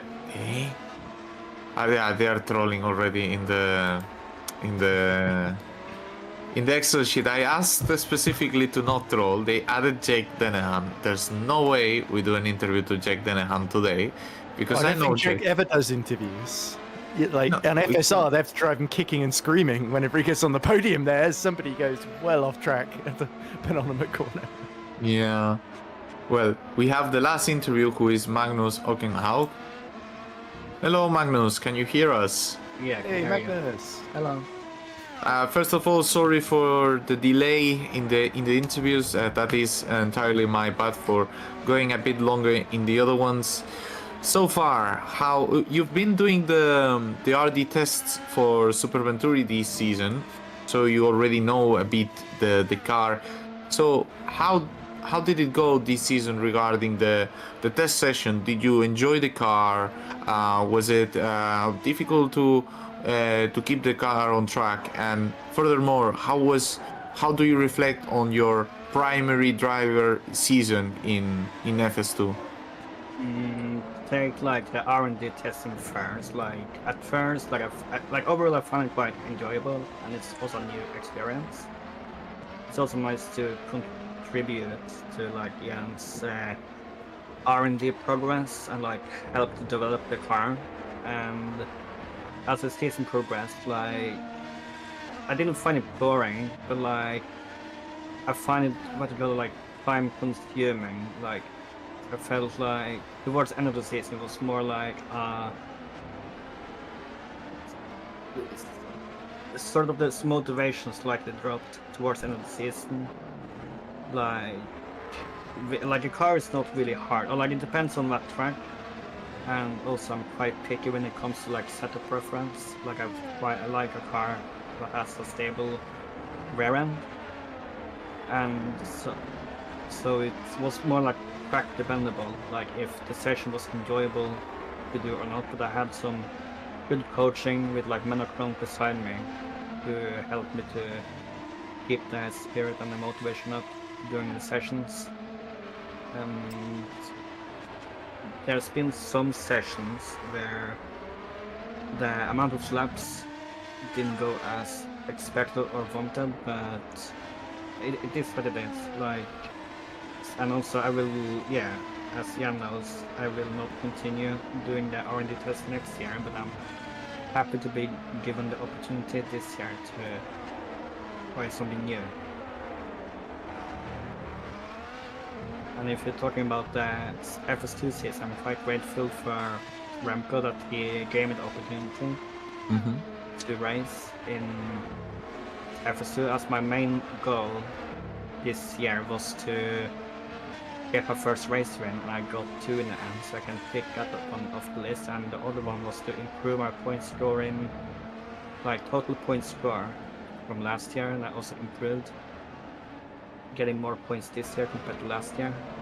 So for next year, return to Birch is more to building that momentum and try and iron out some of the mistakes, try and get more consistent, because I feel like there's been at least 3 or 4 times this year where a podium or a race win has been like taken away from me if the race had gone differently.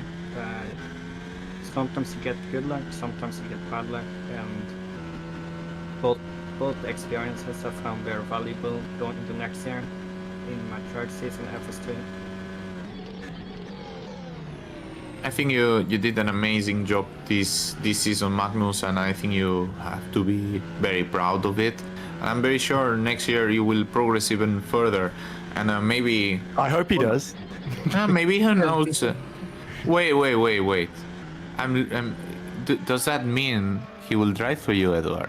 Because he literally just said that. Yes, Magnus Ockenhag is going to be he's going to partner Joe Gillette in the Hunter Birch simulation next season. So we're going to partner up with Optimal Esports, and Remco and company are going to help us out with setups and such.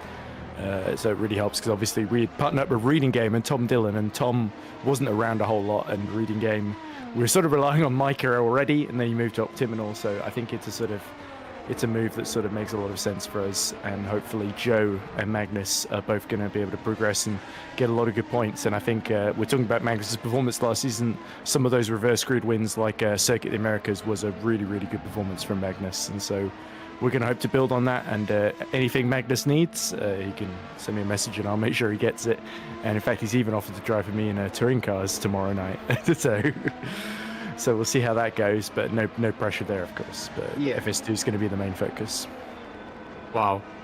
The interviewer also became the interview man. It's amazing how these interviews evolve. I had some insight you wanted to know. So. Yeah. It's interesting. It's interesting how this association are appearing in the league, because of course there are some that are very well known, like for example ESA, for example, THR Nocturne, or more like Superventure Donis, or for example, there was also TOP and HRT in the with alongside the Spark and Road to Formula this season. So it is nice to see that there are also other working groups emerging, because at the end of the day, this is a complete opinion and might be not very popular, what we enjoy is driving together with friends, and sometimes 2 friends is too little to practice and to work together, because it's very difficult to schedule everything together to be with someone. But if you are, for example, four people, it is just way more enjoyable. It doesn't mean that there need to be team orders, for example, or other teams do. I don't want to give specific examples, but there can be associations without team orders in trucks, and which is completely fine as well. And whereas you work like before the race, but not in the actual race. And I think it is healthy to not make it like a huge association that controls half of the grid, or you don't want a mafia. That's true. Yeah, I didn't want to use that specific word. Cartel. But, I didn't want, because I think it's too controversial, and I don't think it's a fair word to anyone. Makes it sound cool, like Breaking Bad. Yeah, but I've been a lot here for a very long time already in sim racing, and I've heard about the mafias and all this kind of stuff, and I don't like to put the spotlight where it's not deserved. Therefore, that's why I was avoiding to use it. Well, anyway, thank you.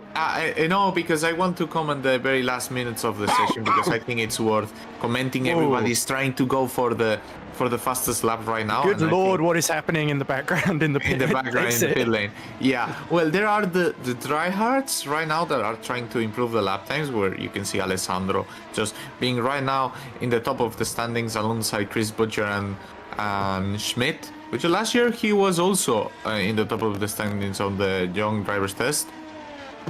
So they are all really trying to improve the lap times, and it looks really interesting. Thank you, Magnus, for reflecting on the 2024 season as a reserve driver, as an FS2 driver, and for the 2025.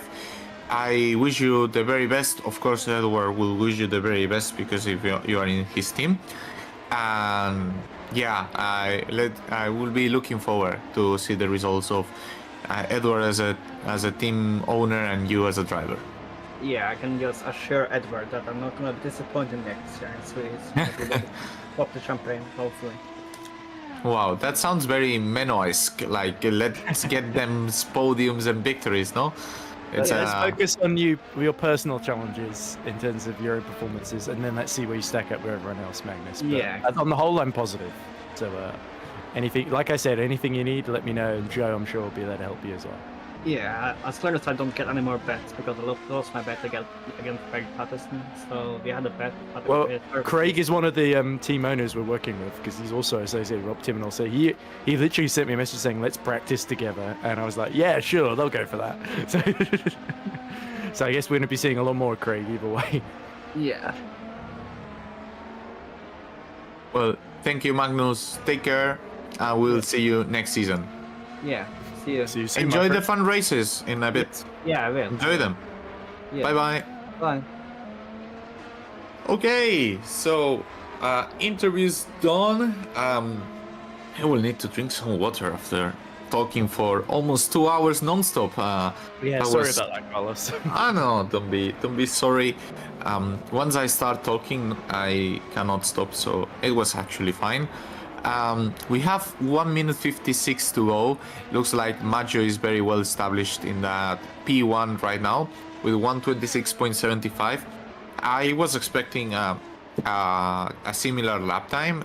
Well, he actually mentioned that he even prepared this morning for trying to he's not trying to make a statement, but as we see Oliver Taras just spinning around with a TOP Esports car.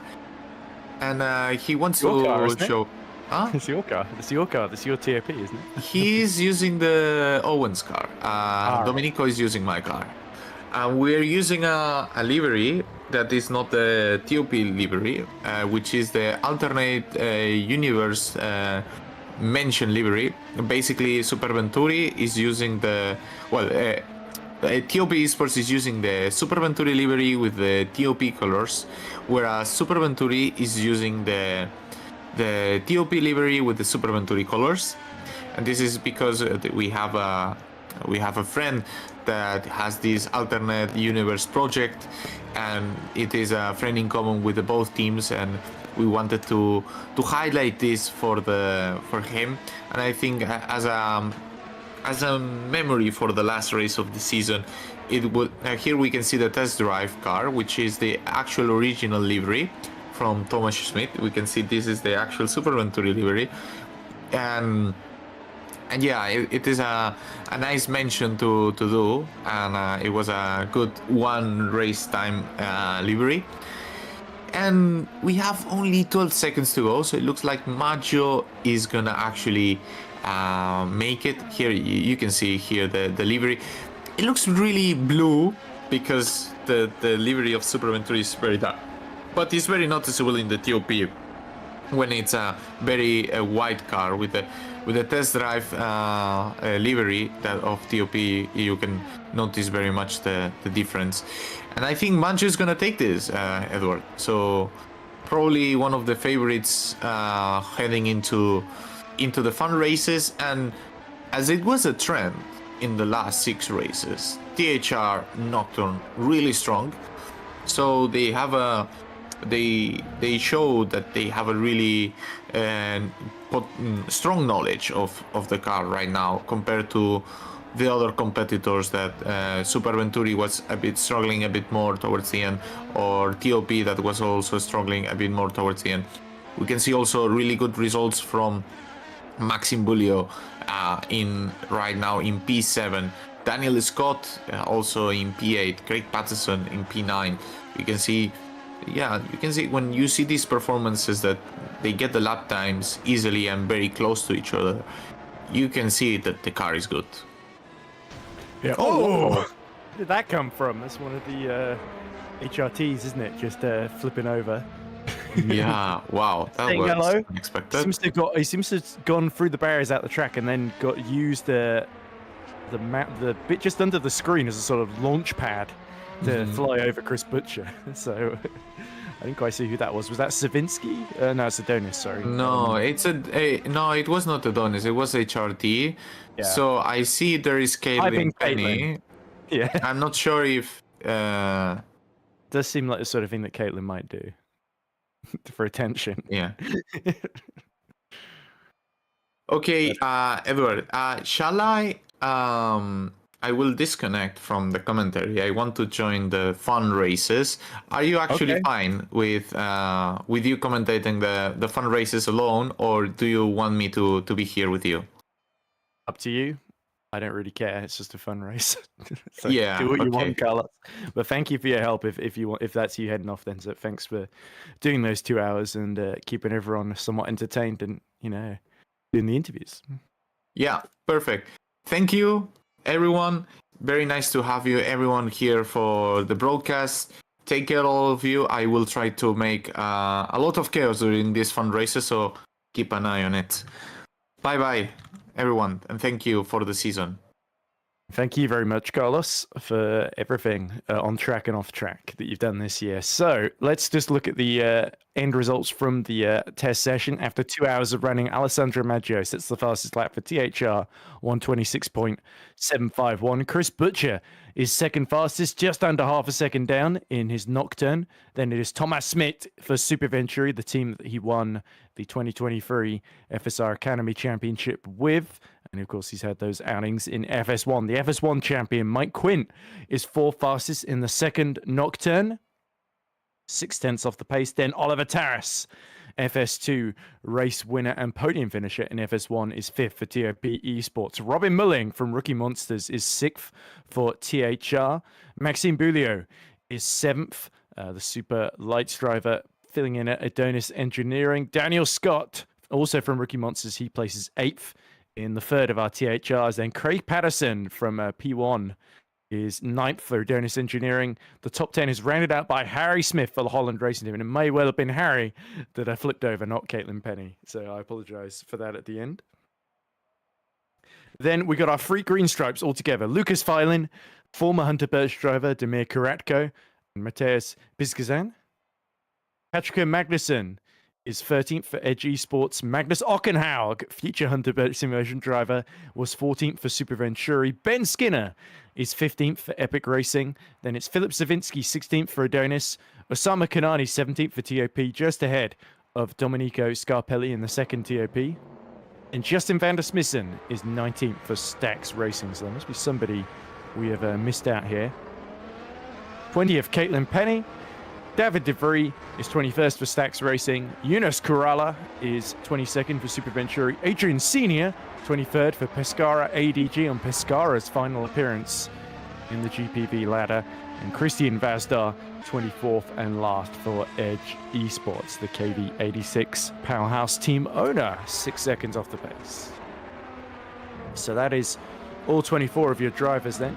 We have, I believe, a pair of fun races that should be only about 5 laps coming up, where I doubt too many of the teams will take them especially seriously, but we could see a couple of drivers deciding to go on wets in the dry, that sort of thing. Oliver Terrace says, race winner I wished. Didn't he win a few FS2 races? He certainly finished on the podium a number of times. Of course, the FS2 website's down. Yeah, he did win a few. Yeah, I don't know why Oliver is playing himself down there. He did get close to winning a couple of FS1 races for Lunark. He got a couple of second places in Baku. We beat Loic Mounier. And near the end of the season in Brazil, didn't he get another second place in the reverse grid race there? I seem to remember that being the case. So yeah, some good performances actually from Oliver Terrace. I don't know why he's thinking he didn't win, because he did.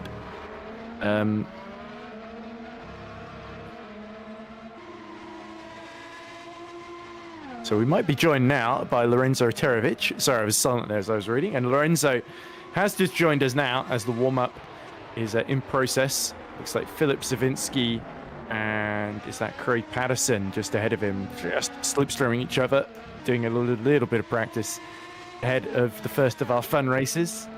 But Lorenzo, probably nothing too much to read into these. Usually if there's a team retiring from the championship, like Red Archer last season, they let them win one. And I think it might be the same with Pescara ADG and Adrian Senior being the only driver representing the outgoing team run by Eros Mesculi. And yeah, very sad to see them go, of course, but a lot of teams gearing up for next season and having a little bit of entertainment out there.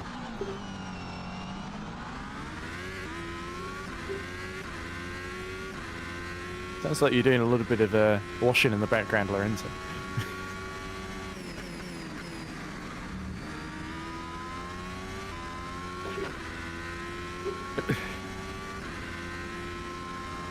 Don't feel the need to interrupt on my account. I'll just keep going then, if this is what you class as help. So anyway, 2 minutes to go left in the warm-up. We see Maxime Bulio and Craig Patterson. It's not Craig Patterson, is it? That is Philip Savinsky, of course. Just swapping positions and trying to get used to running each other's dirty air on the Bahrain International Circuit. I believe one of the Adonises is slightly brighter than the others, so I think Savinsky's got... Whoa, as Savinsky decides not to bother breaking into the first corner and predictably flies off with catastrophic results. Get used to that, ladies and gents, because you're going to see a lot of that come the fun race in a few minutes' time. And there's Christian Vazdar, slowest in testing, spinning across the line. Oliver Terrace saying, I won an FSR race. You did. You won for Optimal Esports at Silverstone in the Academy FSR round there, Oliver. And you also won in FS2. Not in one of the main races, not the reverse grid races, obviously. But of course, because there were so many FS2 races and I was mainly focused on what my drivers were doing, if Oliver did win, I must confess I wasn't paying a great deal of attention. Right, there we go. So the grid forming up then, and it's 3 laps that we're in for the first of our races. Sounds like Lorenzo had some sort of issue with his mic, so I guess that's him done. Thanks, Lorenzo, for trying anyway. Or maybe Lorenzo lost interest. It could have happened. Either way, I don't really blame him. And since the drivers are going to take this race particularly seriously, I don't see any reason to take this commentary especially seriously either. So I might sing at some point. Okay, Remco's begging me not to, so I will not subject it to him. It's been a long day. As we see the lights coming on, the full grid, and a jump start from Adrian Senior at the very, very back of the field. As, into the wall goes one of the Edge Esports cars, but it is Maggio, predictably, that leads from pole position. Thomas Smith going up the inside of Chris Butcher at the first corner. Great opportunism from the Dutchman there, as we see another Super Venturi cutting across the track there. Somebody goes right into the wall. It's one of our Edge cars, so I have a feeling Edge Esports not taking this especially seriously, as Maxime Beaulieu gets past Craig Patterson, just like they did in the warm-up session. And the order is Maggio, Smith, Butcher, Quint, Eileen in the green stripes, Maxime Beaulieu, Craig Patterson, Pizkazan, Adrian Senior, and Carlos Martin. Of course, it was just in commentary, Carlos just in the top 10 there. So Carlos has had an amazing start, I think, from the very, very back of the field to get up to 10th then. As you see, Taras and Scott are already out of this first encounter. As you see Carlos, oh dear!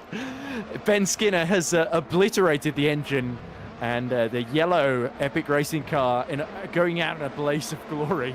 I have a feeling that may have been self-inflicted rather than happening to him, but there was another car right next to him missing one of its front wheels. So Ben Skinner is out, and I have a feeling one of the Super Venturis may have come to grief there as well. But Maggio predictably building a huge lead, as you see Craig Patterson going past Mateusz Pizkazan, of course, who had a bit of a difficult season in Superlights this season, being disconnected from a lot of races. So Mateusz, after winning a race in FS2 last year, not quite enjoying the same amount of success with True North Motorsport, as Justin van der Smissen for Stax Racing, another team that had a difficult season, is fighting away with Carlos Martin. Martin has gotten through, and Robin Mulling is not far behind. So van der Smissen, who did 2 Super League races for Stax Racing this year, crashed out of both of them, and must be said is Beaulieu all over the back of Lucas Filin, trying to get that Adonis up the inside into turn 4. As we are on the penultimate lap now. Savinsky has passed Robin Mulling for 11th. Maggio with a 1.2 second lead over Thomas Smith. And Smith still keeping the gap within about a second, which is impressive considering him and Maggio. Maggio definitely had the pace on him in FSR Pro this season, and whenever they were, I think Thomas Smith did a couple of FS1 races this season. Maggio was doing Super Lights. Valet, of course. Valet, Super Venturi, 2 teams that know each other extremely well, as Pizkazan has now got to deal with the attentions of Carlos Martin, who has a look up the inside into the penultimate corner. And off track goes Pizkazan, so he almost got scared out of the way there. Carlos Martin through into 8th then, and he's made up a load of places. But there we go, late on the brakes into the last corner from Pizkazan, and he gets the green stripe back through then. So a little bit of annoyance from Carlos Martin. He would have hoped to get the job done then. Final lap, and Maggio leads by a second now, as we see, one of the Edge cars spinning at the final corner. That must be Patrick O'Magnussen. Late on the brakes comes Robin. That's not Robin Bulling, is it? Sorry, that is Justin van der Smissen, of course, trying to get his own back, passing Mateusz Pizkazan. Then side by side they go into turn 4. And the Stax has got the inside. Pizkazan is going to try and squeeze from the outside. Goes all the way off track. There we go. Leaves just enough room for the Stax to get through. And Justin van der Smissen, JVDS, doing a very, very good job there, actually, to take advantage of all that and get back into the top 9. But yeah, there we go. Looks like the race coming to a conclusion. And Maggio leading by 1.4 seconds of Thomas Smith. Really, the big move up front was Smith getting ahead at the first corners. A THR in the wall there. And that's Kanani, I think. It's Scarpelli, sorry, in the TOP that's retired, and Robin Mulling was the THR, sorry. So we see, oh, Butcher's got past Thomas Smith. There we go. You just see them slipstreaming in the background, and Smith on penultimate corner of the race, late on the brakes. Oh, don't hit the back of him, Thomas. Oh, there we go. And now here comes Mike Quint as well. It's going to be a photo finish for a second, but it's Maggio that wins our fun race side by side over the line, and Smith just holds on to the final spot on the podium. So they fit the top 4 finishing as they qualified from the 2 hours of testing. Mathias Pisgazan, oh, gets swapped across there, I think, by David De Vrij. Oh. Not much left of David De Vrij's car there, I don't think. There's the Thax somersaults with no wheels and no wings. Thank goodness for the halo, of course. Everyone.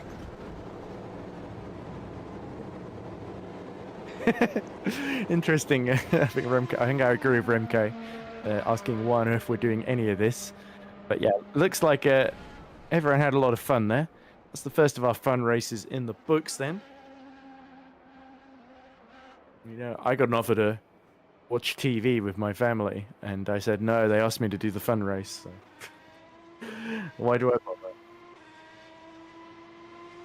But anyway, confirmation of the results for what little they matter. I think everyone was just trying to retire in the most spectacular fashion, with only a couple of people taking it somewhat seriously. So Alessandro Maggio wins the first of our 2 fun races. I believe it's just 2. I hope it's not too much more than that. I think I might leave after the second one no matter what. Maggio wins. Chris Butcher finishes second from Thomas Smith after a late move at the penultimate corner. Mike Quint is 4th. Luca Phelan has a good run to 5th. The 2 Adonises of Beaulieu and Patterson swap positions, but it's the Canadian that finishes ahead of the British driver. Carlos Martin goes from near the very back of the grid to 8th. Justin Van der Smissen is 9th, and Mathias Pisgazan rounds out the top 10 for Green Stripes. 11th is Philip Savinsky. David De Vrij, not much left of his car, but he does cross the line in 12th. Caitlin Penny is very sensible, very much as you'd expect from Caitlin Penny. She finishes 13th. Osama Kanani is also 13th, apparently. Patrick Magnussen, 14th. Adrian Senior, 15th. Then Jonas Corrala is 17th. And he is the final finisher for Super Venturi. Robin Mulling, Domenico Scarpelli, and Christine Faust are failing to meet the checkered flag. Neither did Magnus Hockenhauer, Ben Skinner, Oliver Taras, or Daniel Scott get to the final. But Taras and Scott, I think, didn't even get to the first corner, or they didn't last very long in the race. Either way. So there we go. I believe there's going to be a reverse grid second race. We can look forward to some action from that, but I don't think it's going to be particularly clean either way. A lot of these Super Lights drives, especially, it's probably been a while since any of them did a reverse grid race, so this might be one of the few arenas where our FS2 and FS1 drivers have a tiny advantage.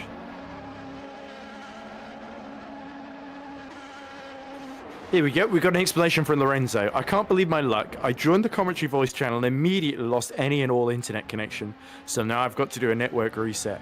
I'd have hoped these issues, which I've had the past 2 days, wouldn't happen now, but they did, unfortunately. Apologies to Ed and to everyone else too. Well, I appreciate that. Hey, there we go, just in time. We just read your apology on air, Lorenzo. You didn't miss anything good, or you didn't miss any high-quality driving, apart from maybe Maggio, Smith, and Butcher. I did see the stream. I did see the turn 10 funnies, if you can call them that. Whenever there's a hairpin, a lot of people just decide to... Ben Skinner decided to blow up his car, I think. It was on fire in that race, to be fair. Yeah, there was no damage, but it was on fire, which makes me think he did it on his own. Oh! There we go. Oh! Interesting way to enter the garage. Not sure which one was but the Green Stripes have been very, very close together pretty much all day, haven't they? And, yeah, Filin, Bishan, and Kuratko all very close together. They were all one after another in the practice session, weren't they?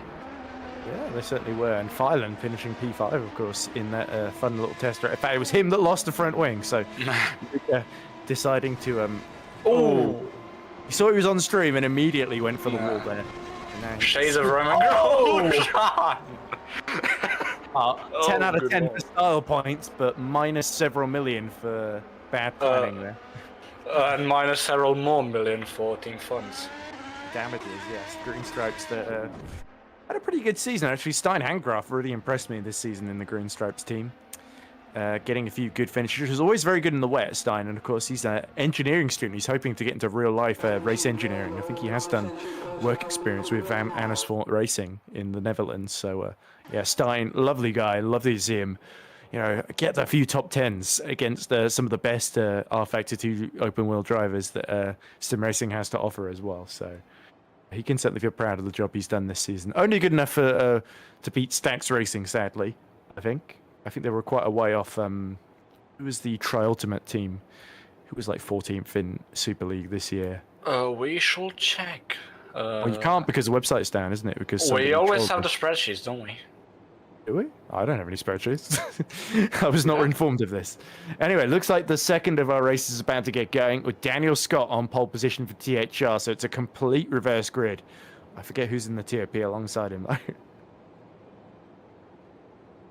though. Oh dear, Adrian Senior has decided to go to the middle of the grid, and one of the Super Venturi seems to have retired before the red, and Adrian Senior's out too, so it looks like he's teleported back to 8th. There we go.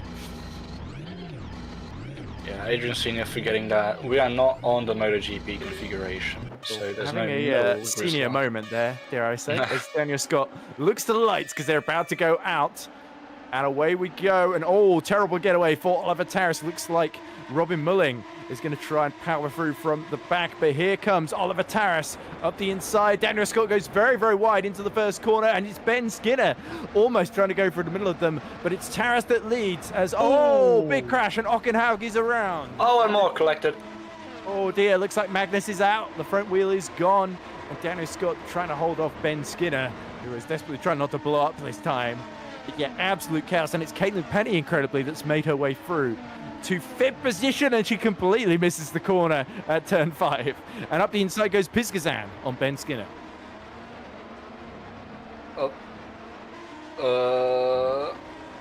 Very chaotic. Sure. I think we should just do the comment. We could do an entire commentary in these fan races that's just what's going on there? Sort of what's going on there is my internet struggling again, unfortunately. Well, I shall describe what's happening as best I can. Oliver Tarras leads by 1.1 seconds from Daniel Scott. Then it is Matej Piskazan in 3rd, having just passed Ben Skinner in the Epic Racing car. Caitlin Penny is just holding on to 5th from Osama Kanani. Whoa! Wide goes, I think that's Van der Smissen going completely off track at turn 15. And Chris Butcher, Mike Quint, both get through. Looks like Magnussen is continuing on without his front wing.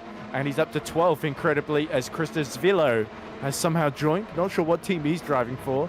Him and Patterson. And Van der Smissen having a huge moment at the penultimate corner there, but just holding on to his Ben Skinner going up the inside of Piskazan, and around the outside goes Daniel Scott there. So Piskazan is up to 2nd. There's been a huge pile up at the first corner, and there's a Super Venturi involved in that as Kanani is now attacking Carlos Martin. We've got regular liveried TOP versus alternate livery TOP. Carlos squeezes at the apex. Kanani is not going to be intimidated.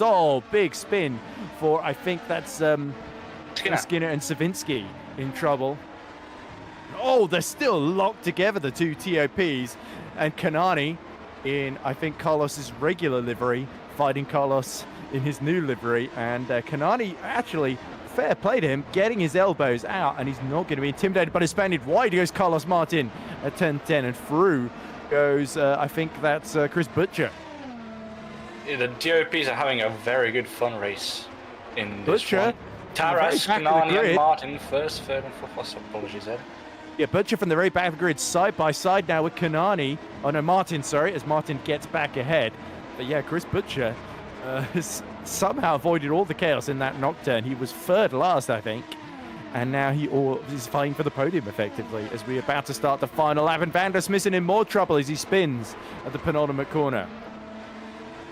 And Van der Smissen is now dropped behind Craig Patterson, who's in the... He's nearly been caught by Magnussen, who's just stubbornly around goes Van der Smissen. So Magnussen will go up to P11 with no front wing. Carlos Martin round the outside of Osama Kanani in the battle for 3rd. And Kanani has a huge moment through turn 2. And now it's Chris Butcher's turn to attack into turn 4. And Chris Butcher may be close enough here, will be close enough to go down the inside and try it, but Kanani may have carried enough speed, although he does go wide, and Butcher is through for 4th. Oh, got to feel a bit for Kanani because he had some really solid reverse grid showings in Academy this season. A little bit of bad luck, a couple of mistakes. Oh, Maggio hits the back of Magnussen. And so they're both going to carry on with no front wing. And that means Craig Patterson gets through into 10th as they both struggle with no front downfalls whatsoever to help them get through these corners. Craig Patterson, massive win there, gaining 2 positions, I think it was, in I think corner and a Maggio half. sort of took himself out there. I feel like he may have not expected Magnussen to break as early as he did due to his loss of Piskazan wing. closing on Oliver Taras for the lead.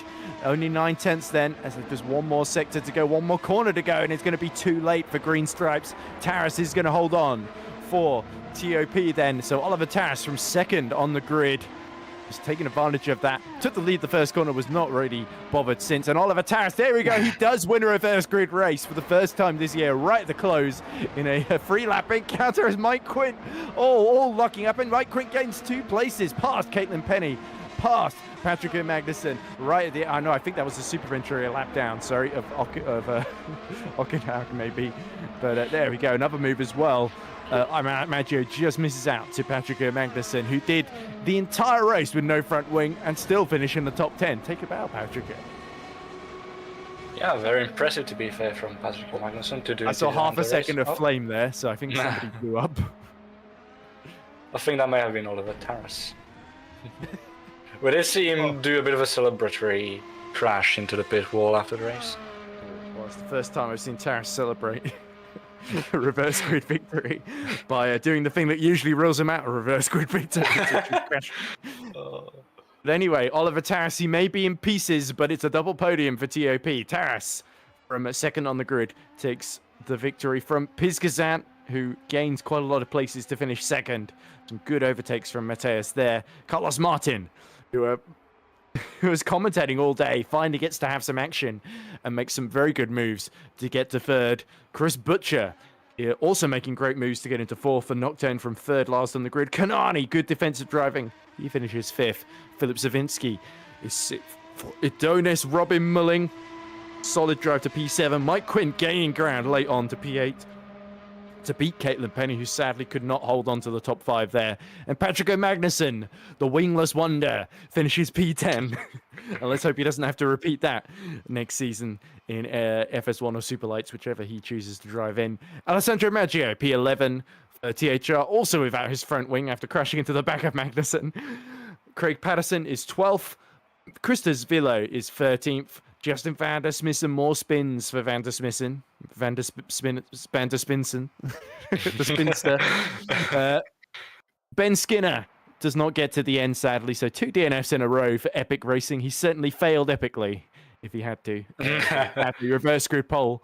Or he was 3rd, I think, on the reverse grid, wasn't he? So he tried to go for the lead, didn't quite work out, decided, well, that's enough of that. 15th it is. Daniel Scott is 16th. Magnus Ockenhaug 17th. Domenico Scarpelli 18th. Smith kept going without his front wheel, but finished a lap down in a 3-lap race, which shows you 4 wheels better than 3. Eunice Corella also failing to make the end. So horrible race for Super Venturi, to put it mildly. Adrian Senior 21st, Luca Filen, the first of our retirements. And look, the rain in Bahrain falls mainly on the plane, but also on the circuit. Now, here we go. It is raining in the desert. So this is not a mirage, folks. This is really happening. And truly, we live in a strange universe. In a simulation, you could say.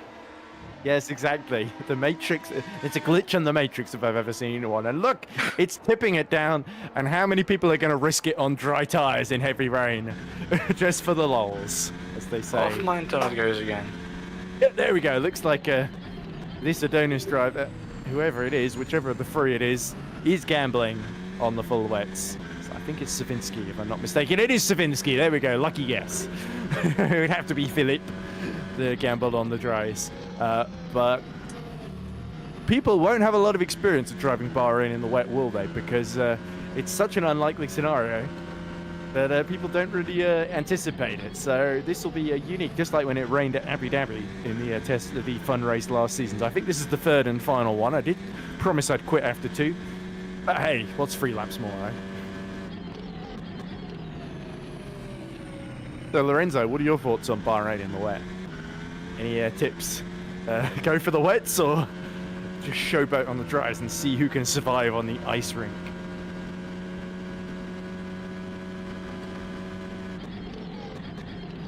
Lorenzo with the worst internet known to man, so nothing he can do about that, unfortunately. And it sounds like Lorenzo's probably about to disconnect any moment now, so sadly that's the last we've heard from Lorenzo. So you just have to listen to me talk to Remco, which you won't be able to hear on stream, so it will sound like I'm talking to the voices in my head. There we go.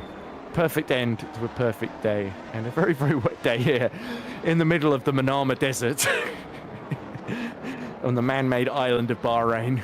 The one place where it has never rained, I don't think. Yeah, at least not... I think they do get rainfall. Has it ever rained in Bahrain? Google search. Has it ever rained in Bahrain? He tried to auto-compete it, say, has it ever rained in frogs? Yes, it has rained in Bahrain, but it's rare due to the country's arid climate. April 2024, Bahrain experienced its second heaviest downpour on record, with an average of 67.6 millimeters of rain over 2 days. The University of Bahrain area, which I'm not sure if that's an AI Google Translate failure there, but it says received the highest average rainfall at 96.8 millimeters. The storm, there we go, Lorenzo disconnected. The storm caused flooding with cars trapped in water and roads impassable. Some say climate change may have contributed to the storm. I believe it did. I don't think there's any maybe about it, because I don't think it should be raining in Bahrain.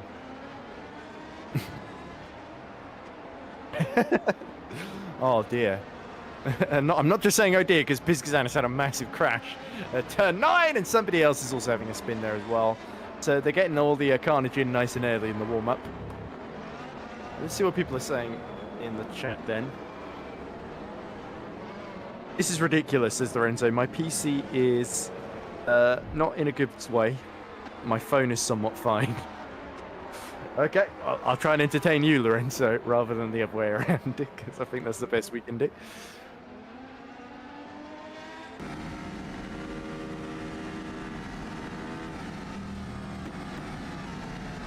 As we see, is that Chris Butcher then? Just tiptoeing his way around. Chris Butcher, one of the more sensible drivers, celebrating, of course, THR's second Super League championship in a row as they go into the history books as one of the all-time greats, along with the likes of Evolution Motorsport.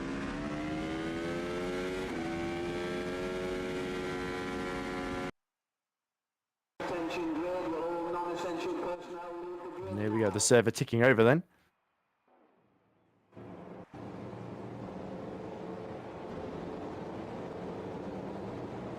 By the way, I did mention this very briefly earlier, but if you want to see some slightly more serious racing, with emphasis on the word slightly, tomorrow night is the opening round of the 5th season, I believe, of ERC British Touring Car Championship at the Silverstone International Circuit, where Hunter Boat Simulation will be. Good God. Lorenzo is back. Hey, Lorenzo, just as you literally, it died just as I was asking you about how to drive in the wet in Bahrain. So, and I can see, oh, Adrian Senior looks like he's going for wet tires, at least if that's anything to go by. But well, he tried to go in the middle of the grid, and somebody else is doing the same in one of the Staxes. That looks like Van der Smissen once more. Arguably a good tactic. Wow. Yeah. Arguably a good tactic to go in the middle, but also maybe not considering it's the West and also the fun race, and nobody takes themselves seriously. True Senior, as well. There we go, on the front row, filing on pole position then.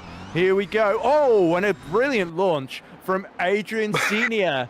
And it's all gone to pot. There's an Adonis that flips over. Front wings go flying. Wheels go flying.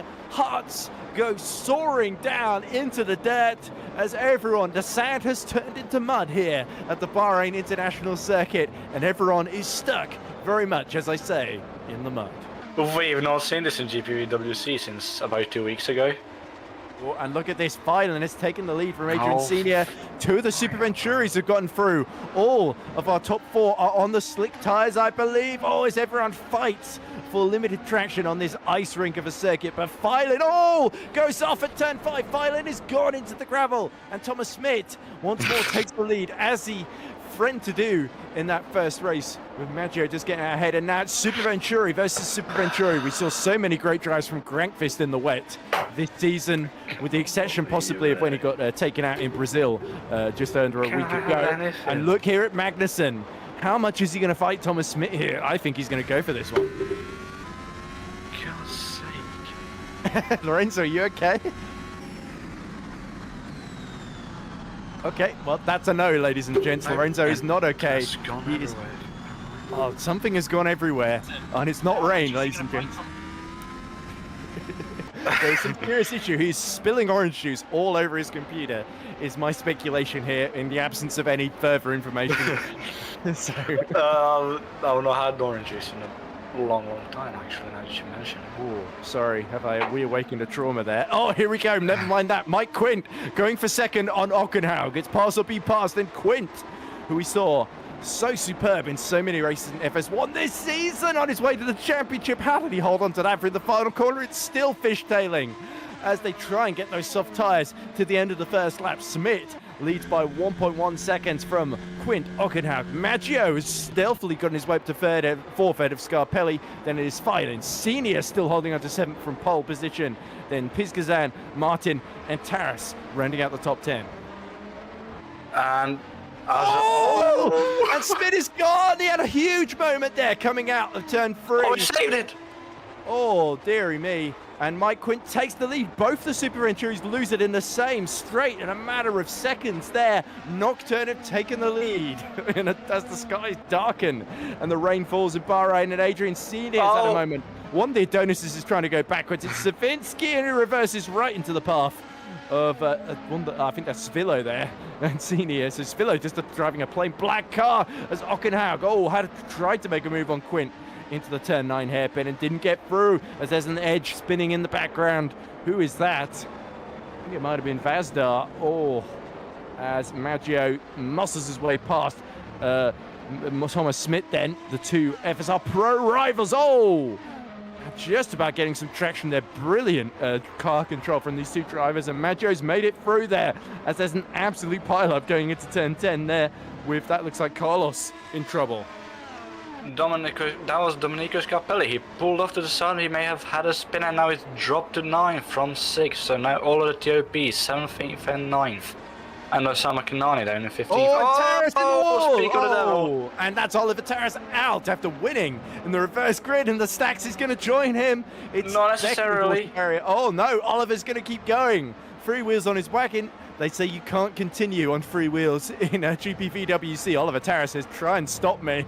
And looks like Van der Smissen getting a face full of sparks here as the rain continues to pour. Around the outside goes Christos Fillo. The only time you'll ever see Christos Fillo make a double move there. Oh, that's rude. And Maggio, going for Mike Quint. Here we go. So the man who missed out. The man 8th in the Super Light standings, going for the FS1 champion, and they lock wheels. Mike Quint just had a moment, and they're both off track. And Maggio had to overtake off track there. That is an illegal overtake if I've ever seen one, Lorenzo. No, I think that was within the track limits. We might have to see what the DC thinks about that. I'm not sure that DC is watching this at all. I think he's covering his eyes and watching us behind a sofa. And this is why. Look at Oliver Taras. Whoa! As that's Svillo diving into the pits with no front right wheel or front wing. And Anderson gets sent into the wall. And that's what happens when you decide to just follow around Oliver Taras for long enough. As there's a TOP going very, very slowly. And Mike Quint puts a lap on them. That was Osama Kanani down in 15th. The one and only lapped car, unfortunately, for him. And we seem to handle the Taras. Kanani is pit for full wets, but he seems to be stuck in 4th gear. And his steering does not look too great either. So the steering is very much damaged. And he goes down to 2nd, so there's no issue with the gearbox then. This is Osama after being battered and bruised, deciding to play it safe, but man, not playing it safe is Magnus Ockenhaug, who continues to squabble with Carlos Martin, both of them on the dries. This has certainly been entertaining, but it's Maggio. Well, he's going to take the win. He had to barge Mike Quinn out of the way. Oh my goodness me.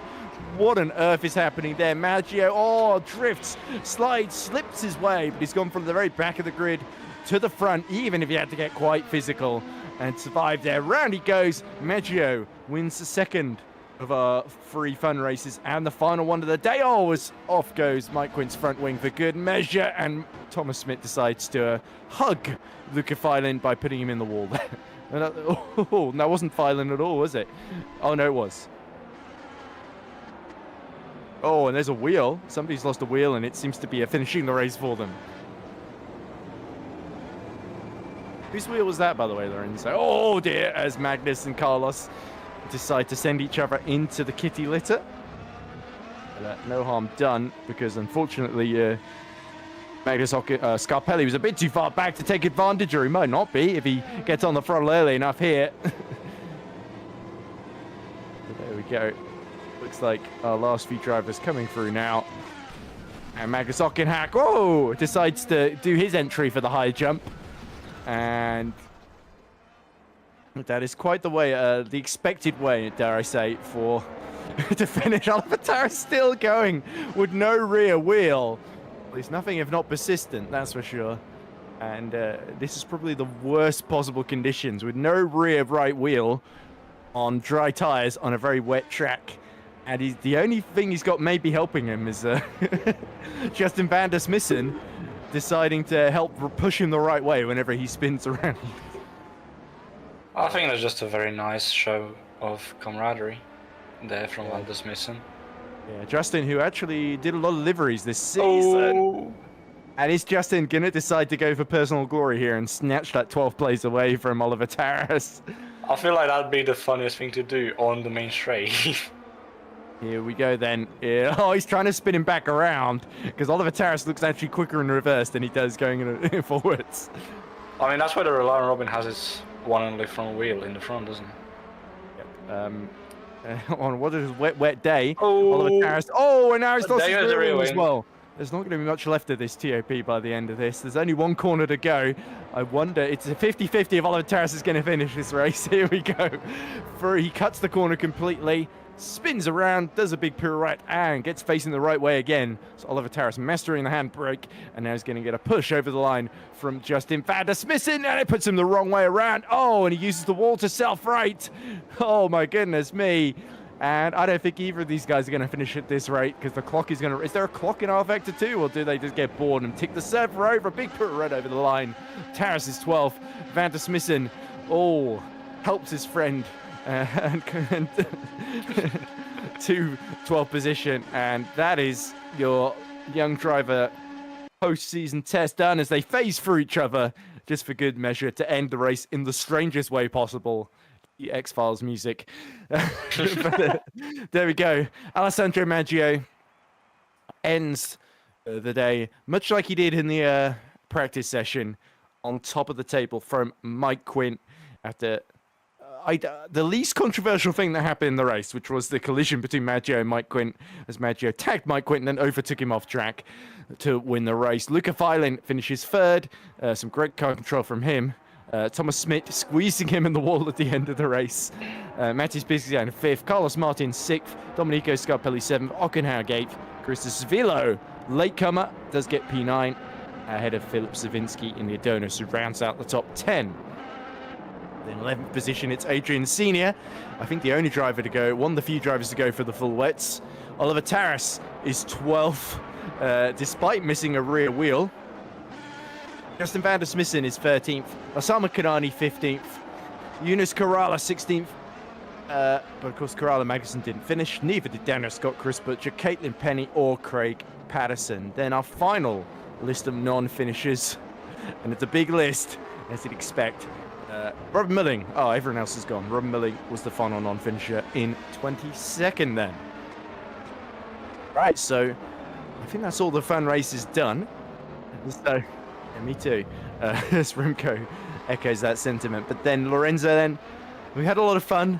the connection is just about held for the last couple of minutes, so I think I'll give the last word before we sign off to you.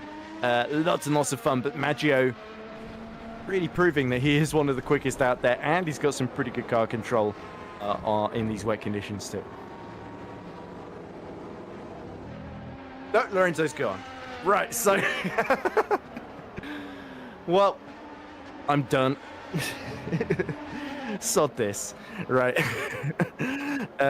Thank you very much for watching the GPVWC Young Drivers Test. I said the Long Drivers Test. It felt long, hasn't it? But thank you very much to Carlos Martin for commentating for most of it while I was trying desperately to get back and eat some dinner after the Cub Scouts meeting. They're all making comics, by the way. Most of them won't make any sense, so we'll see how. Oh, they are doing another race, but to be honest, I've lost interest. So, that is your lot then from Bahrain, with Alessandro Maggio setting the fastest time and winning two of the fun races. Oliver Tass winning the other. We hope you had a fun time, and we hope everyone at GPVWC Day in a few days' time has a brilliant time in Poland. But from me, Edward Hunter, from Carlos Martin and Lorenzo Tovic and Remco de Zeeuw on broadcast direction, it's goodbye to now from Bahrain, and thank you very much for joining us in 2024. Bye for now.